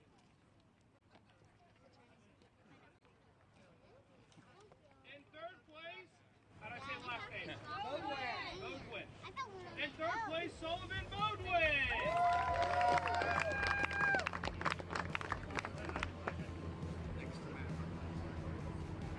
In second place, William Heckman. Sully. Put your stuff down.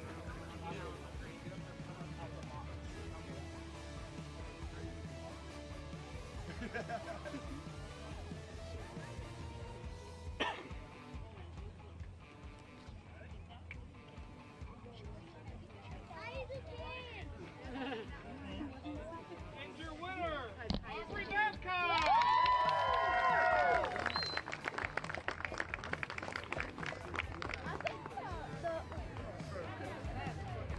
Steering wheel down and hold it up. Maverick. Good job, guys. Maverick. Maverick, look here.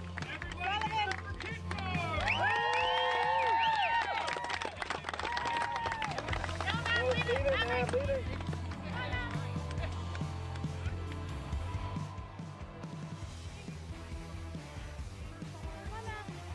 You're so cute.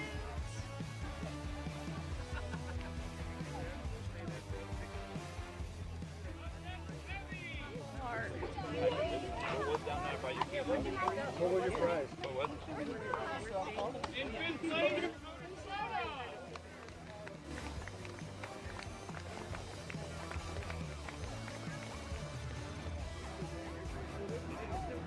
It's ready to go, isn't it?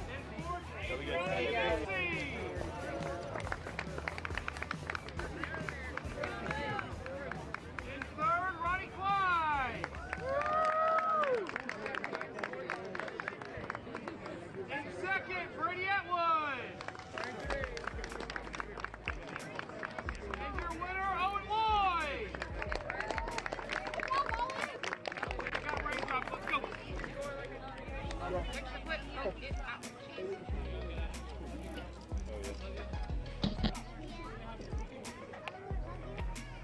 Good job, guys. Great job. All right, we're gonna go quick. Junior. Fifth place, Hudson Jack Irwin.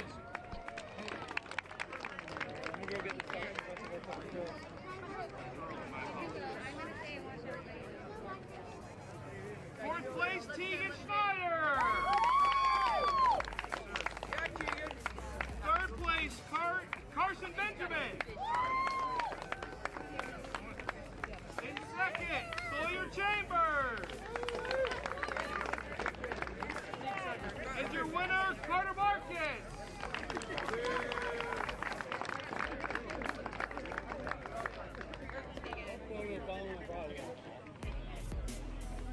There you go, buddy.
think you were half a tooth lower than this. 325? Yeah.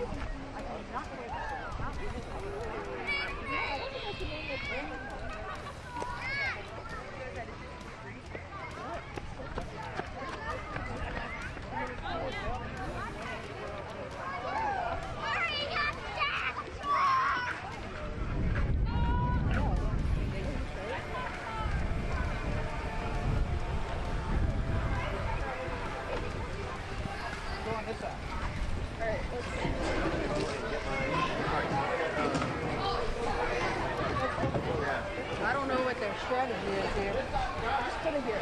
It's not any. Thank you.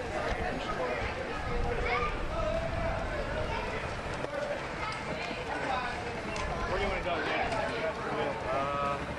Well, not really too flat. I don't even care if it's cool. Wherever. We'll make it work.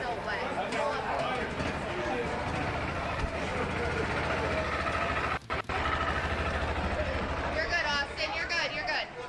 The other two. Thank you. So how are we going to put the string on?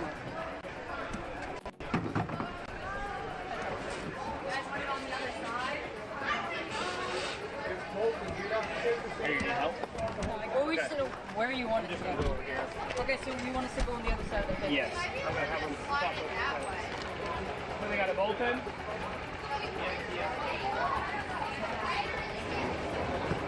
I have your phone.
This broadcast is the sole property of Kart Chaser Group, LLC.